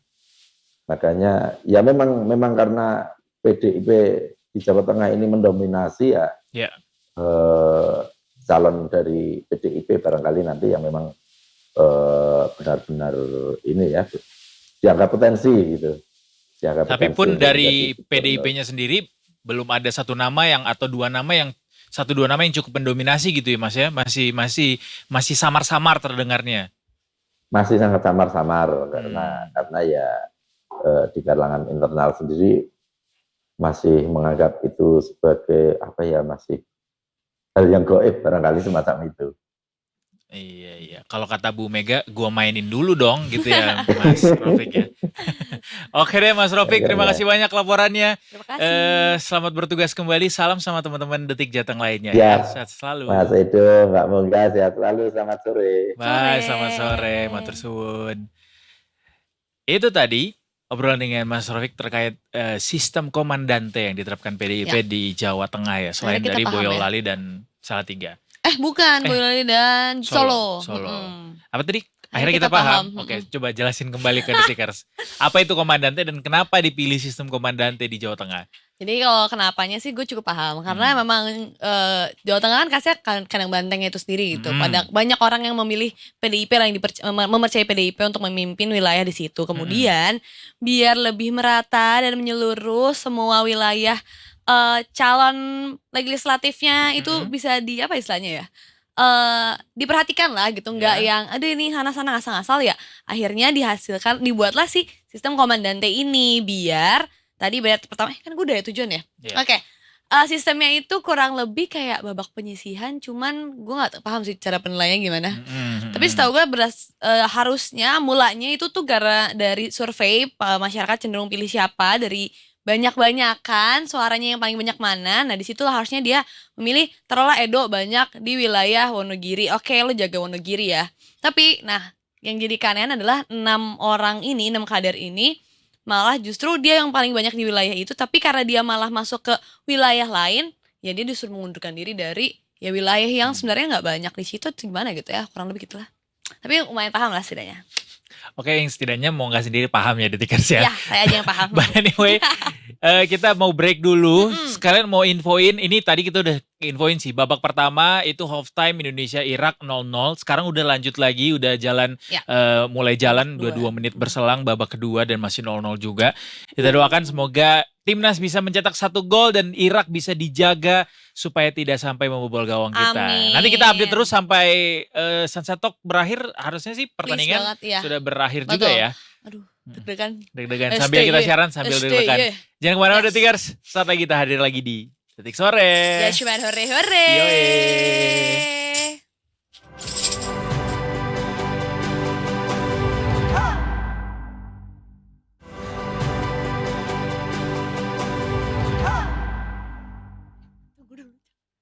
Kembali lagi di Detik Sore. Ayo dong. Gak mau hore-hore. Gak mau hore-hore. Kenapa? Ada apa gerangan? Kita baru aja kemarin tadi bilang semoga kita nyetak 1 gol dan tidak pernah kebobolan. Malah kebobolan. Gara-gara penalti Detikers. Eduardo the new Jeremy Pollen. Oh no. Tapi kita harus tetap semangat. Ayo bisa Karena Indonesia. kalau bukan kita yang kasih semangat, siapa lagi buat timnas kita yang kasih mungkin semangat. orang Irak. Ayo Betul Indonesia sekali. coba kita pantengin terus ya sambil. Coba kalau lo kasih semangat buat timnas biasanya kayak gimana gerakannya? Gimana ya? Go. Gak tahu, jelek banget. Gimana gerakannya kalau misalnya lagi lo pernah jadi ini nggak? Pernah jadi cheerleader? Of course not. Saya tidak atletis. Enggak juga. Enggak. Blackpink. Lo ngapain sih dalam hidup ini? Main bulu tangkis zaman sekolah. Masa nggak pernah ngeliat cheerleader? Gak ada, sekolah gue nerd. Gak ada. Bisa dulu. Bisa jam smash. Pada masanya kan saya sudah tidak atletis lagi. Emang apa? 1-0 Irak. Saat ini thank Detikers di menit 57 lewat penalti dari Aiman Hussein. Kita kan hanya penalti ya, tapi semoga bisa dibalas segera sama Om Jai dan kawan-kawan. Please jangan satu-satu. Kok Om Jai sih Bang Jai. Bang Jai. Dan kawan-kawan. Nah, walaupun kita nama Detik Sore gak cuma hore-hore, kali ini kita akan hore-hore sedikit karena hari ini adalah pembukaan dan hari pertama dari Jakarta X Beauty, lebarannya para pecinta dunia kecantikan. Do you know It's time what? for you to shine. Oke. Jadi Jakarta X Beauty itu salah satu event dari Female Daily dan emang ini sebutannya dari dia terkategorisasi sebagai Beauty Expo dan dilaksanakan selama 4 hari dari 6 hingga 9 Juni 2024 di Jakarta Convention Center. Nah, temanya hari ini itu adalah Future of Beauty yang berfokus pada sustainability, innovation, dan inclusivity. Dengan tema baru tersebut, JXB, ya pelan-pelan maaf, saya senang bahas ini kan saya pengen kesana. Yeah. Itu mengajak para beauty enthusiast untuk turut berkontribusi menciptakan dan mendukung masa depan dunia kecantikan yang lebih ramah lingkungan, penuh inovasi serta inklusif. Jadi, Do perlu diketahui nih Do bahwa kecantikan ya, brand kecantikan Indonesia itu cukup apa ya istilahnya, mumpuni dan bisa banget bersaing sama dunia di luar internasional. Jakarta X Beauty ini isinya brand-brand lokal semua. Lokal tentunya. Memang kadang ada beberapa yang dari luar cuman gak mendominasi mereka. Kita di JXB ini emang lebih banyak mendominasi mulai dari brand baru, brand yang udah lama kayak Wardah dan semacamnya, itu semua masuk ke situ dan promonya ciamik. Jadi Jakarta X Beauty ini showcase di mana industri kosmetik kita bisa jadi tuan rumah di negeri sendiri gitu ya. Betul, dan memang apa itu tadi lebarannya para apa istilahnya beauty enthusiast ya. Beauty enthusiast. Kita sana party ya berarti tepatnya ya. Cuman istilahnya kumpul-kumpul maksudnya. Kumpul-kumpul gitu. Karena ya nggak cuman biasanya di dalam acara itu tuh kalau nggak cuman kita belanja doang dan ajang para justipers untuk mendapatkan pundi-pundi cuan. Perputaran uangnya gede dong pasti berarti sangat, ya. Makanya kita sangat antusias juga untuk dapetin laporan langsung dari JXB yang hari ini sore ini reporter kita udah ada di sana buat ngelaporin langsung gimana keseruan dari Jakarta X Beauty 2024 ini. Sudah ada Anastasia Yuliana yang saat ini akan melaporkan langsung dari JCC. Selamat sore Anas. Halo Anas. Hai. Sore Kak Edo, kamu enggak? Sore Cece. Iya, saat ini saya berada di JCC. Oh, gue tahu nih tempatnya di mana nih. Ini biasanya kalau misalnya ada pameran-pameran, ada tempat-tempat itu tuh memang biasanya sangat familiar bentukannya. Ini JXB seberapa ramai sekarang Anas? Oke, Kak Edo, kamu enggak bisa dilihat laporannya nih saya following. Di sini pengunjung sudah sangat ramai daripada siang. Siang tadi pengunjung tidak terlalu ramai, tapi mungkin jam segini jam pulang kantor kali ya. Jadi pas banget dengan segmen kita jam pulang kantor. Jadi mungkin orang-orang sudah mulai meramaikan kawasan JXB ini. Selain itu khususnya di hall-hall yang besar, hall A dan hall B, yang didominasi oleh brand-brand besar, itu sangat ramai sekali dipenuhi oleh pengunjung. Karena ada flash sale juga yang diberikan oleh brand-brand besar. Gitu, Kamu kebetulan 66 juga ya sekarang ya. Betul. Kayak memang ada momentum itu deh kayaknya. Ini digelar dari jam berapa sih Nas? Buka kamu di sana dari jam berapa? Oke, untuk open gate dari JXB ini sebenarnya dari jam 10 sampai jam 10 malam. Jadi jam 10 pagi sampai jam 10 malam. Cuman pantauan tadi sebenarnya para pengunjung khususnya justipers itu sebelum jam 10 mereka sudah ngantri seperti itu untuk war di JXB. Gitu. Tadi ya war flash sale-nya itu ya? Ya, war flash sale dan juga war mereka kan ada semacam pre-order ya kalau untuk justipers. Jadi mereka mungkin mengambil pre-order barang-barang mereka. Gitu. Itu berarti banyak yang bawa koper berarti Nas? Betul, jadi untuk para justipers di sini kelihatan ketara banget ya daripada kita yang orang biasa bukan justipers. Mereka itu pada bawa semacam tas besar, kalau orang Tanah Abang tuh besar-besar, body bag besar, dan juga ada yang bawa koper besar seperti itu, moga. Oke, kamu bawa koper nggak? Tidak, kalau saya bawa tote bag. Kamu buka Justip nggak Anas? Buka, nanti dipantau di grup ya. Abis ini saya mau berkeliling lagi mencari cuan-cuan. Bagus. Mau jadi dong. Sambil kerja sambil dapat cuan juga side job ya. Iya. Harga tiketnya berapa Nas? Di sana. Untuk harga tiketnya itu sebenarnya bervariasi ya, kamu Kak Edo. Jadi untuk hari ini harga tiketnya itu 30.000 untuk one day pass. Untuk 3 hari itu 80.000. Maaf. untuk 4 hari itu 80.000, sedangkan untuk 4 hari dan mendapat tote bag yang isinya barang-barang freebies itu 115.000. Cuman harganya bisa berubah tergantung promo dan harinya. Jadi karena suka ada promo-promo jadi lebih murah, dan juga ada bundle-bundle yang bikin harganya makin murah kayak gitu sih, ada Mbak. Wah, oke. Nas, nanya dong, ini kan makin sore makin rame, terus abis itu banyak juga ini para jastiper yang datang ke sana dengan tas, dengan koper gitu. Nyaman nggak sih Iya. orang berbelanja di sana? Masih bisa nyaman nggak sih orang berbelanja? Karena kan pasti padat banget tuh. Oke, Kak Edo. Jadi sebenarnya kalau bisa dibilang nyaman, untuk orang yang nggak suka keramaian bisa dibilang kurang nyaman, Kak Edo. Karena apalagi di hall-hall yang dipenuhi brand-brand besar yang sedang resell, itu sangat padat sekali. Ini kan terlihat lowong nih. Nah, di sebelah sana itu banyak yang ngantri-ngantri seperti itu, Kak Edo, kamu nggak. Jadi bisa kalau tingkat kenyamanannya dari 1 sampai 10, 6,5 sampai 7, tergantung orang. Kalau emang mau Mantap dempet-dempetan, dikasih rating. boleh. Cuman kalau kurang suka dempet-dempetan, mendingan 6 di toko oren atau toko-toko lainnya. Atau just tip aja ke kamu gimana? Ya. Ya. Tapi harga-harganya menarik nggak, Nas? Nih, kalau misalnya Oke. dibandingin sama beli di luar Iya. dengan acara yang lagi diadakan di JCC ini, kira-kira gimana perbandingan harganya? Untuk perbandingan harganya, jadi sebenarnya tergantung sih. Kalau untuk just tippers itu suka mendapat diskon-diskon yang berbeda daripada kita orang regular. Apalagi PO-PO kayak gitu, Pak. Iya. Sedangkan kalau misalnya untuk orang biasa, kita diskonnya tidak terlalu sebesar just tippers.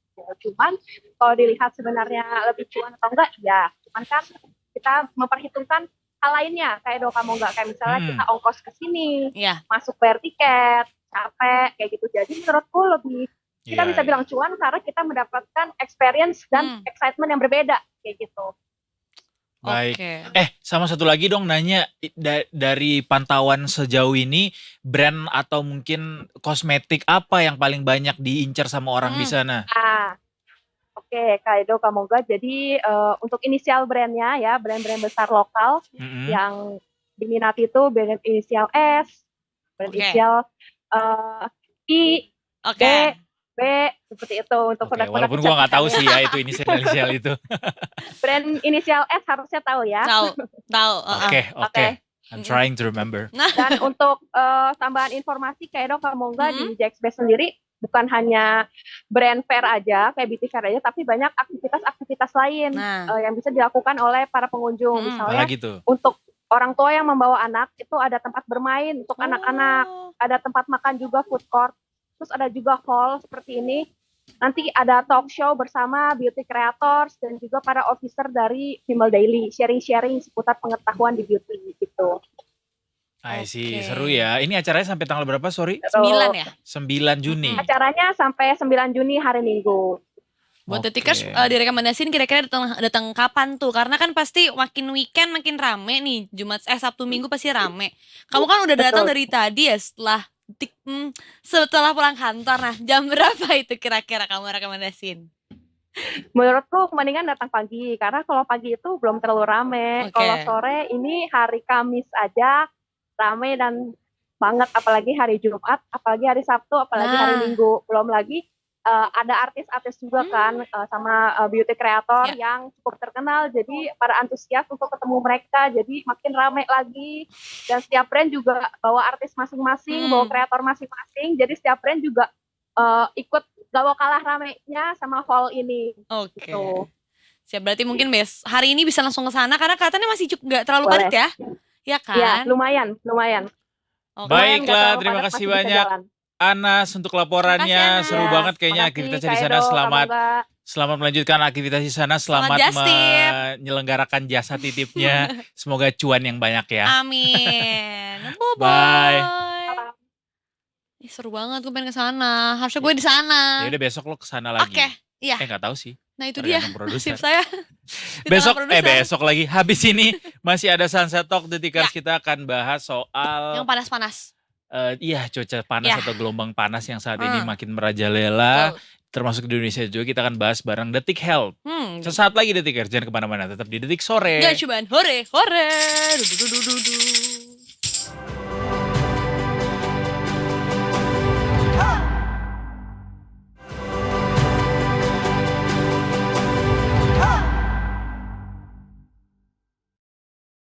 Kembali lagi di Detik Sore. Gak cuman hore hore. Kita menyemangati diri sendiri dulu. Iya betul. Karena lagi lemes, masih kebobolan 1-0. Masih ada Belum waktu berapa lagi sih sisanya? Masih ada sekitar 20 menit lagi. Aduh, tapi ya cukup pendek gak sih? Gak berasa Masalahnya kan? kita kena kartu merah. Itu masalah ya? Iya. Gue gak terlalu ngerti soalnya. Kena kartu merah jadi kita baru mainnya cuma sama 9 orang dong. Oh iya Selain dari kiper. benar. Oh tidak. Aduh. Dan masalah juga bertambah pada akhirnya karena kita kena cuaca yang pancarobanya nggak karuan nih. Ya betul, gak main-main. Panas hujan kemarin hujannya juga hujan yang ada panasnya. Iya. Gimana? Hujan yang susah ditebak gitu. Tapi kita mau bahas soal cuaca panas ekstrim yang saat ini sedang Melanda menjadi berbagai fenomena daerah ya. di berbagai macam negara. Bahkan di Arab Saudi kemarin laporan dari rekan kita yang ibadah haji di sana itu bisa sampai 43 derajat Celcius dan katanya sampai kebakar tuh telapak kaki ketika kalau misalnya nggak pakai alas kaki di Masjidil Haramnya gitu. Nah kita akan bahas kali ini bersama Detik Health untuk bahas dari sisi kesehatan yang seperti apa. Bersama the one and only Mas Uyung di sini, redaktur pelaksana Detik Health. Halo, selamat sore. Selamat sore lagi Mas Uyung.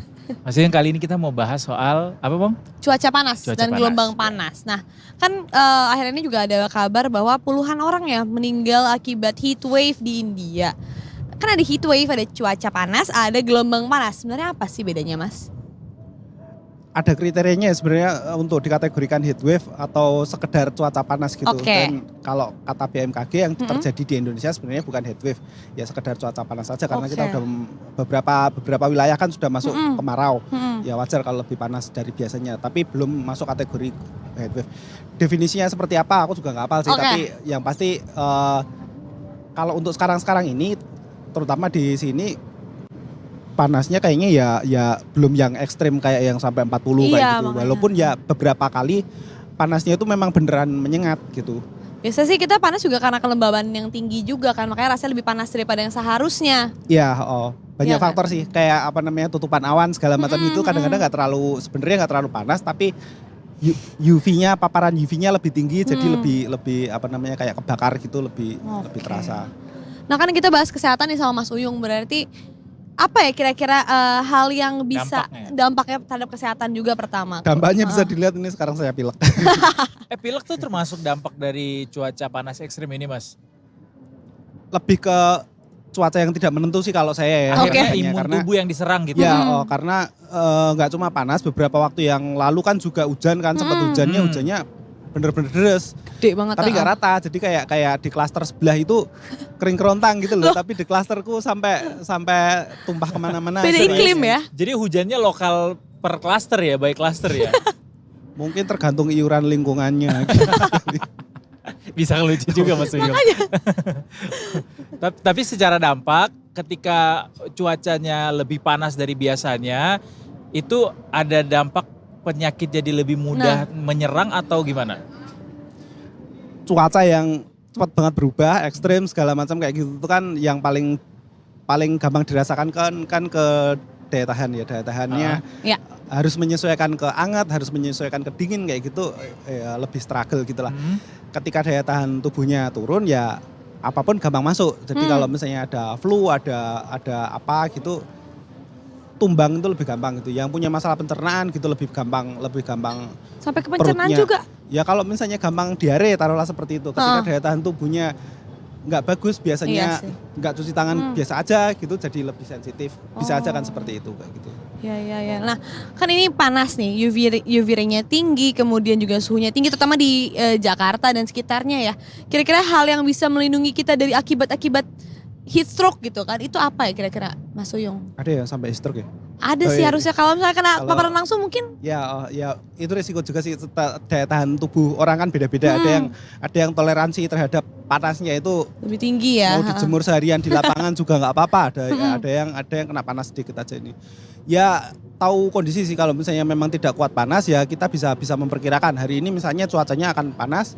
Ya kita menghindari menghindari aktivitas yang paparan panasnya outdoor tinggi. Ya. Atau seenggaknya kalau misalnya memang butuh perlindungan ya pakaian yang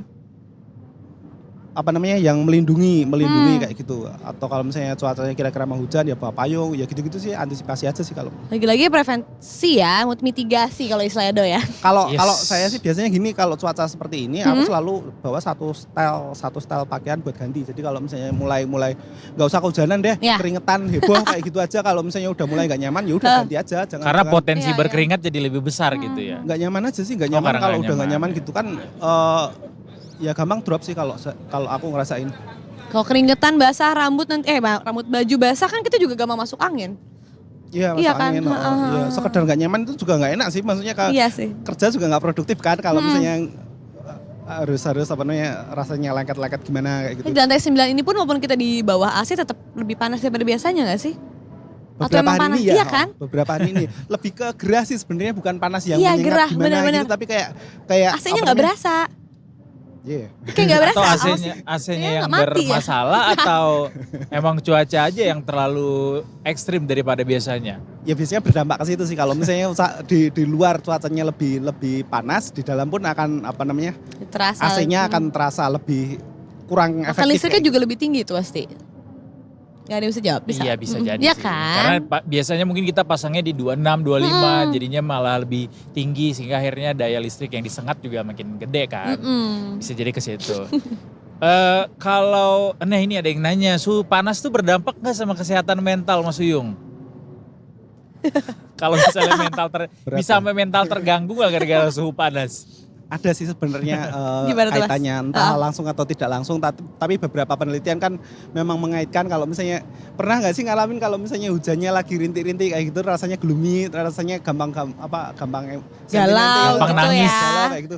Memang ada pengaruhnya sih. Sama kalau misalnya biasanya kita bahas pas mudik sih. Kalau mudik di tengah cuaca terik kayak gitu, orang gampang emosi nggak sih? Iyalah. Pasti. Iya sih. Ya ada pengaruhnya. Berarti enggak kesehatan transferan mental belum sih masuk, ya. invoice belum cair. Waduh.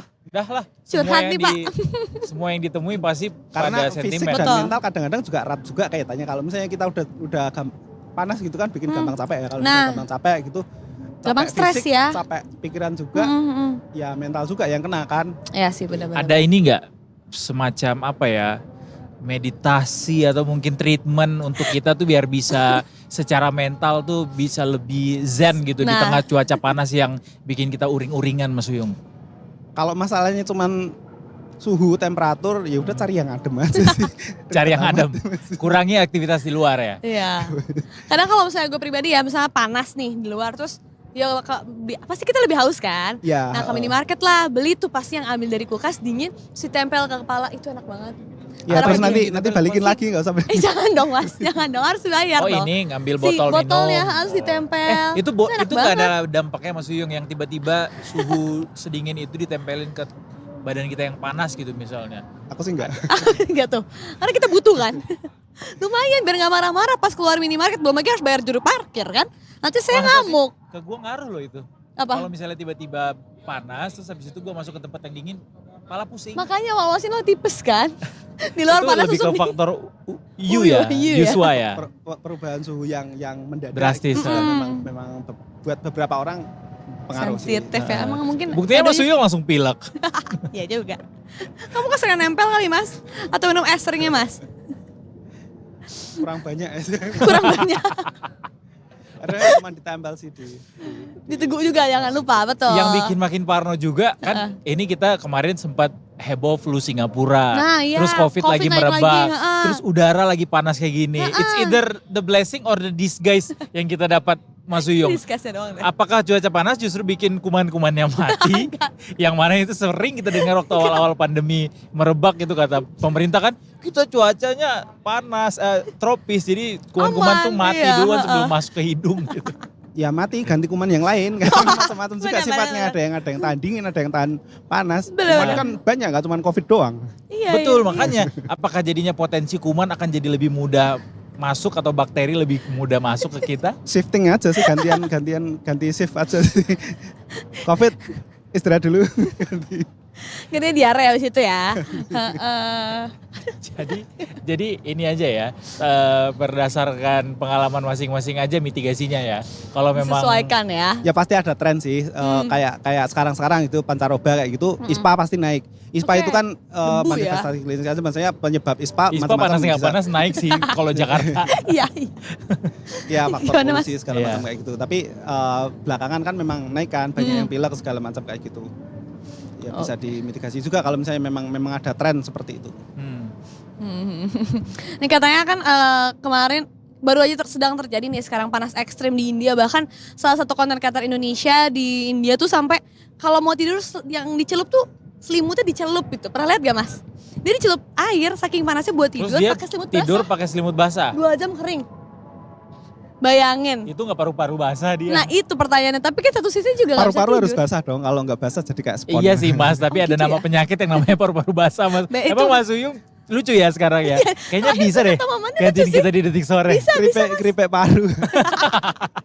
Kalau kering jadi iya ya, kalau paru-paru kering jadinya keripik paru. Nah ini nih Mas yang tadi aku bilang, jadi dia tuh orang content creator Indonesia yang ada di India. Terus dia ngasih tahu nih cara bertahan hidup di India ketika gelombang panas sedang berlangsung nih. Tutorial, nyalain kipas angin biasanya di angka 2, sekarang di angka 4 dia bilang. Tapi kayaknya bukan dia pakai tidur pas lagi kondisi basah deh. Enggak, dia bilang, gue melihat video ini sebelumnya di brief dulu ya. Terus karena kasurnya tuh panas. Dong. Nih Mas, sekalian dijustifikasi Mas. Nah, boleh Mas. Kalau misalnya sampai ada warga Indonesia yang meniru hal serupa, kalau pakai selimut basah-basah apa dampaknya ke kesehatan Mas? Masuk angin. Boleh sih dicoba kalau misalnya mau. Kalau aku sih nggak nyaman ya, maksudnya nggak usah dibasahin. Baju basah sendiri karena keringat aja nyaman gitu loh. Pasti butuh ganti kan. Makanya. Gimana kalau selimut dibasahin ya nggak nyaman lah. Ini dia yang bicara caranya seperti itu ya. Ini di India dia. Di India, dia lagi di India. Gak tau ya kok India kos-kosan dia kayak lagi di Tangsel. Makanya. Kos-kosan di Tangsel. Gue. Nah itu bahkan sampai skincare. Jadi katanya di India tuh lemarinya besi. Terus sampai pada meleleh skincare-nya. Oh iya ini gila. Apa namanya kan katanya kalau kita beraktivitas sering di luar atau cuacanya cukup panas harus pakai SPF, sunscreen. Sunscreen. Mas Uyung ada rekomendasi sunscreen nggak? Kamu pakai nggak Mas? Iya pakai nggak Mas? Nah katanya sih pakai. Karena lebih banyak di dalam sih relatif jarang pakai sih aku. Kalaupun beraktivitas di luar aku pribadi sih lebih sering pakai ini loh, apa namanya? Hand body. Bukan, manset itu loh apa? Iya manset, iya long sleeve. Oh gitu, ya laki-laki tuh kayak gitu tahu. Kalau cewek mau pakai long sleeve kayak mau muka di masker pasti pakai sunscreen. Karena nanti cepet tua Mas katanya. Tapi bukannya long sleeve itu tidak cukup membentengi kita dari paparan UV tadi? Kan ketutup. Iya sih ketutup, tapi masih dapat efeknya gitu. Ada yang khusus long sleeve UV kan ya? Iya, beberapa bahan memang punya efek. Oh Mas Uyung pakai yang merek itu ya, yang bisa memproteksi dari sinar UV itu ya? Yang awalnya U itu ya? Dia senyum doang. Enggak sih, biar gak belang aja. udah ombre ini kalau udah ombre. Aduh Mas Uyung. Atau lo punya rekomendasi enggak? Kalau gue pribadi sih sunscreen yang penting cocok di muka, gak bikin jerawatan. Terus abis itu juga nggak white cast istilahnya kalau kata cewek. Soalnya kulit lo tuh cenderung tan ya, tan. Terus si ininya tuh si sunscreen tuh bikin muka lo jadi abu-abu. Iya, Tahu kan? Ibarat soal mukanya foundation. jadi putih padahal lehernya coklat ya atau hijau gitu ya. Itu buat sunscreen ya. Itu buat foundation. Kalau sunscreen tuh abu-abu, lo bayangin muka jadi abu-abu. Nah yang penting sama jangan lupa sunscreen harus cocok di kantong. Kalau enggak kita nggak akan beli lagi tekor. Mahal banget soal sunscreen coy. Malah dipakai tiap hari minimal 2 jari gitu. Ya kan Mas? Ya dong Mas. Validasi aku. Ya, dicuekin gue. Dicuekin sama Mas Uyung. Tapi sebesar apa animo atau atensi pembaca Detik Health untuk cuaca ekstrem ini Mas? Atau mungkin ada komentar-komentar lucu dari pembaca? Enggak sih kalau karena mayoritas pembaca kita di Jakarta dan sekitarnya kan. dan cuacanya juga nggak yang panasnya nggak yang ekstrim. Memang selalu seperti ini. Justru yang viral-viral gitu yang biasanya banyak pembacaannya kayak kemarin soal apa namanya ulekan batu bilangnya bikin batu ginjal itu ramai banget itu. Apa? Batu ginjal gara-gara ulekan batu. Gara-gara ulekan pasirnya gitu. Ya ampun yang viral kayak gitu mas. Ya yang kayak gitu lagi ramai banget. Random banget. Batu ginjal. Pertama orang takut batu ginjal banyak dan apa namanya ulekan semacam itu kan banyak yang pakai kan. Iya pastilah. Konsernya. Ini nih kayaknya yang bikin Mas Uing ini lucu nih. Gara-gara berita-berita viral netizen ya. Iya kayaknya deh. Bener itu malah seru-seru. Komentarnya juga lucu-lucu kan. Kayak yang bikin hoax minta diulek gitu. Tapi speaking of ginjal-ginjalan ya, kemarin juga lagi rame gue lihat postingan yang Dokter Tirta di podcast terus bilang yang bikin orang muda atau orang muda atau anak muda atau yang umurnya rentang 20-an sampai 30-an udah cuci darah itu gara-gara sering minum minuman manis kemasan. Betul.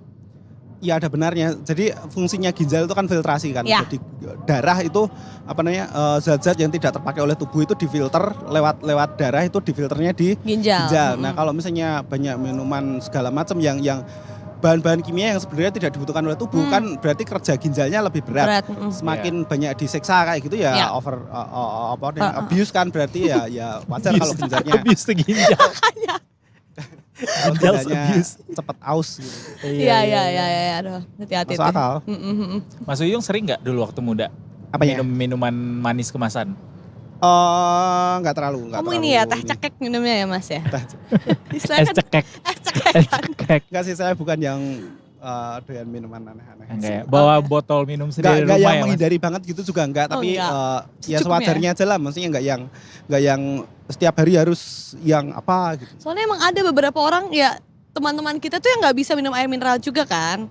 Karena udah kebiasa minum manis. Jadi ya kalau nggak apalagi udah manis harus dingin lagi buset. Kasian itu badannya kan? Iya makanya. Lu gitu nggak Dok? Enggak, gue udah nggak lagi. Serius nggak? Oh lo pernah? Pada masanya? Waktu sekolahan ada. Tapi nggak yang tiap hari juga sih. Jadi dimain mama soalnya kan? Jajan nggak cukup buat beli itu juga. Jajannya gue pakai buat beli jersey bola soalnya. Ya ampun. Ini pertanyaan Pamungkas Mas Uyung. Apa lagu terakhir dari Pamungkas? Mas Uyung hanya termenung. Kenapa Indonesia relatif aman dari serangan gelombang panas? Ini geografi ya masuknya ya. Bukan health ya. Bukan health deh. Pertama, bisa jawab mas? Beneran aman. Aku nggak tahu loh, aku nggak ada. Apakah benar aman? Kenapa Anda bisa membuat statement aman? Tuh hahaha katanya. Bisa jadi belum atau gimana kan kondisi ininya atmosfernya segala macam kita nggak tahu kan. Apakah badainya baru sampai sana nanti akan ke sini atau memang arahnya nggak ke sini kan? Aku bukan di bidang itu gitu, jadi nggak. Kadang-kadang di sini.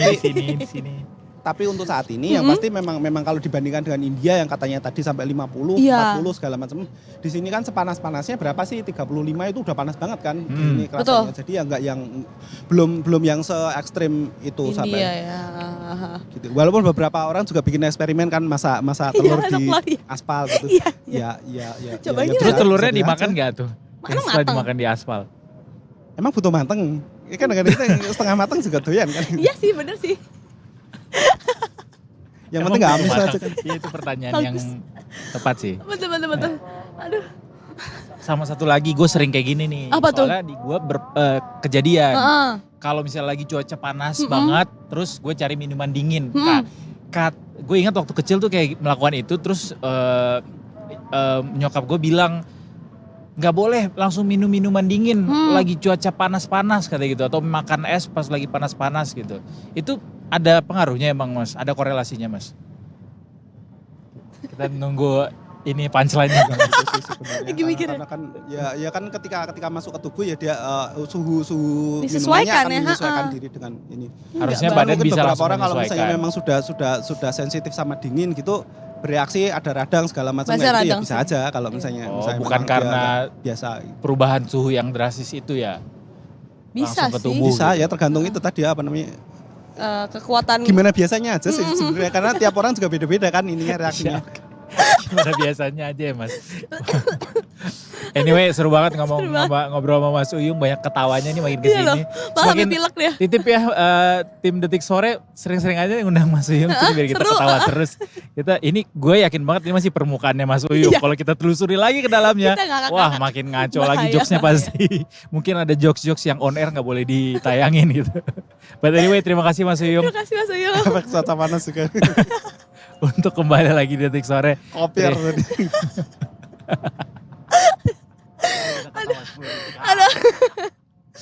Aduh Mas Uyung. Bagus lagi sunsetnya tuh di Iya belakang loh. ininya. 3, 2, 1 pose. Masa. Beneran pose.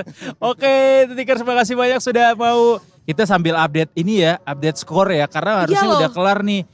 Tadi 5 sih udah menit denger- loh injury Tadi tuh udah teriak-teriak itu. 0-2 guys. Hernando Pip gitu. Sorry tadi banget, ini timnas harus menelan dengarnya. kekalahan Kalah, oh di tidak. pertandingan ini. Ini kita berarti sudah tanding. Sorry, sebentar. Ma, tolong terjemahkan, Dok. Kita udah tanding 5 kali dan pertandingannya harusnya 6 kali. Jadi tinggal sisa lawan Filipina. Oke. Saat ini poin kita 7 poin. Jadi masih ada kesempatan sebenarnya satu lagi lawan Filipina nanti. Kalau misalnya kita bisa menang atau seri nggak tahu. Karena Vietnam sama Filipina masih harus tanding juga. Kita lihat dulu skornya kayak apa. Oke. Tapi kalau misalnya Vietnam menang lawan Filipina, jadi Vietnam skornya poinnya 6. Oke. Sehingga Indonesia dan Vietnam nih selisih cuma 1 poin.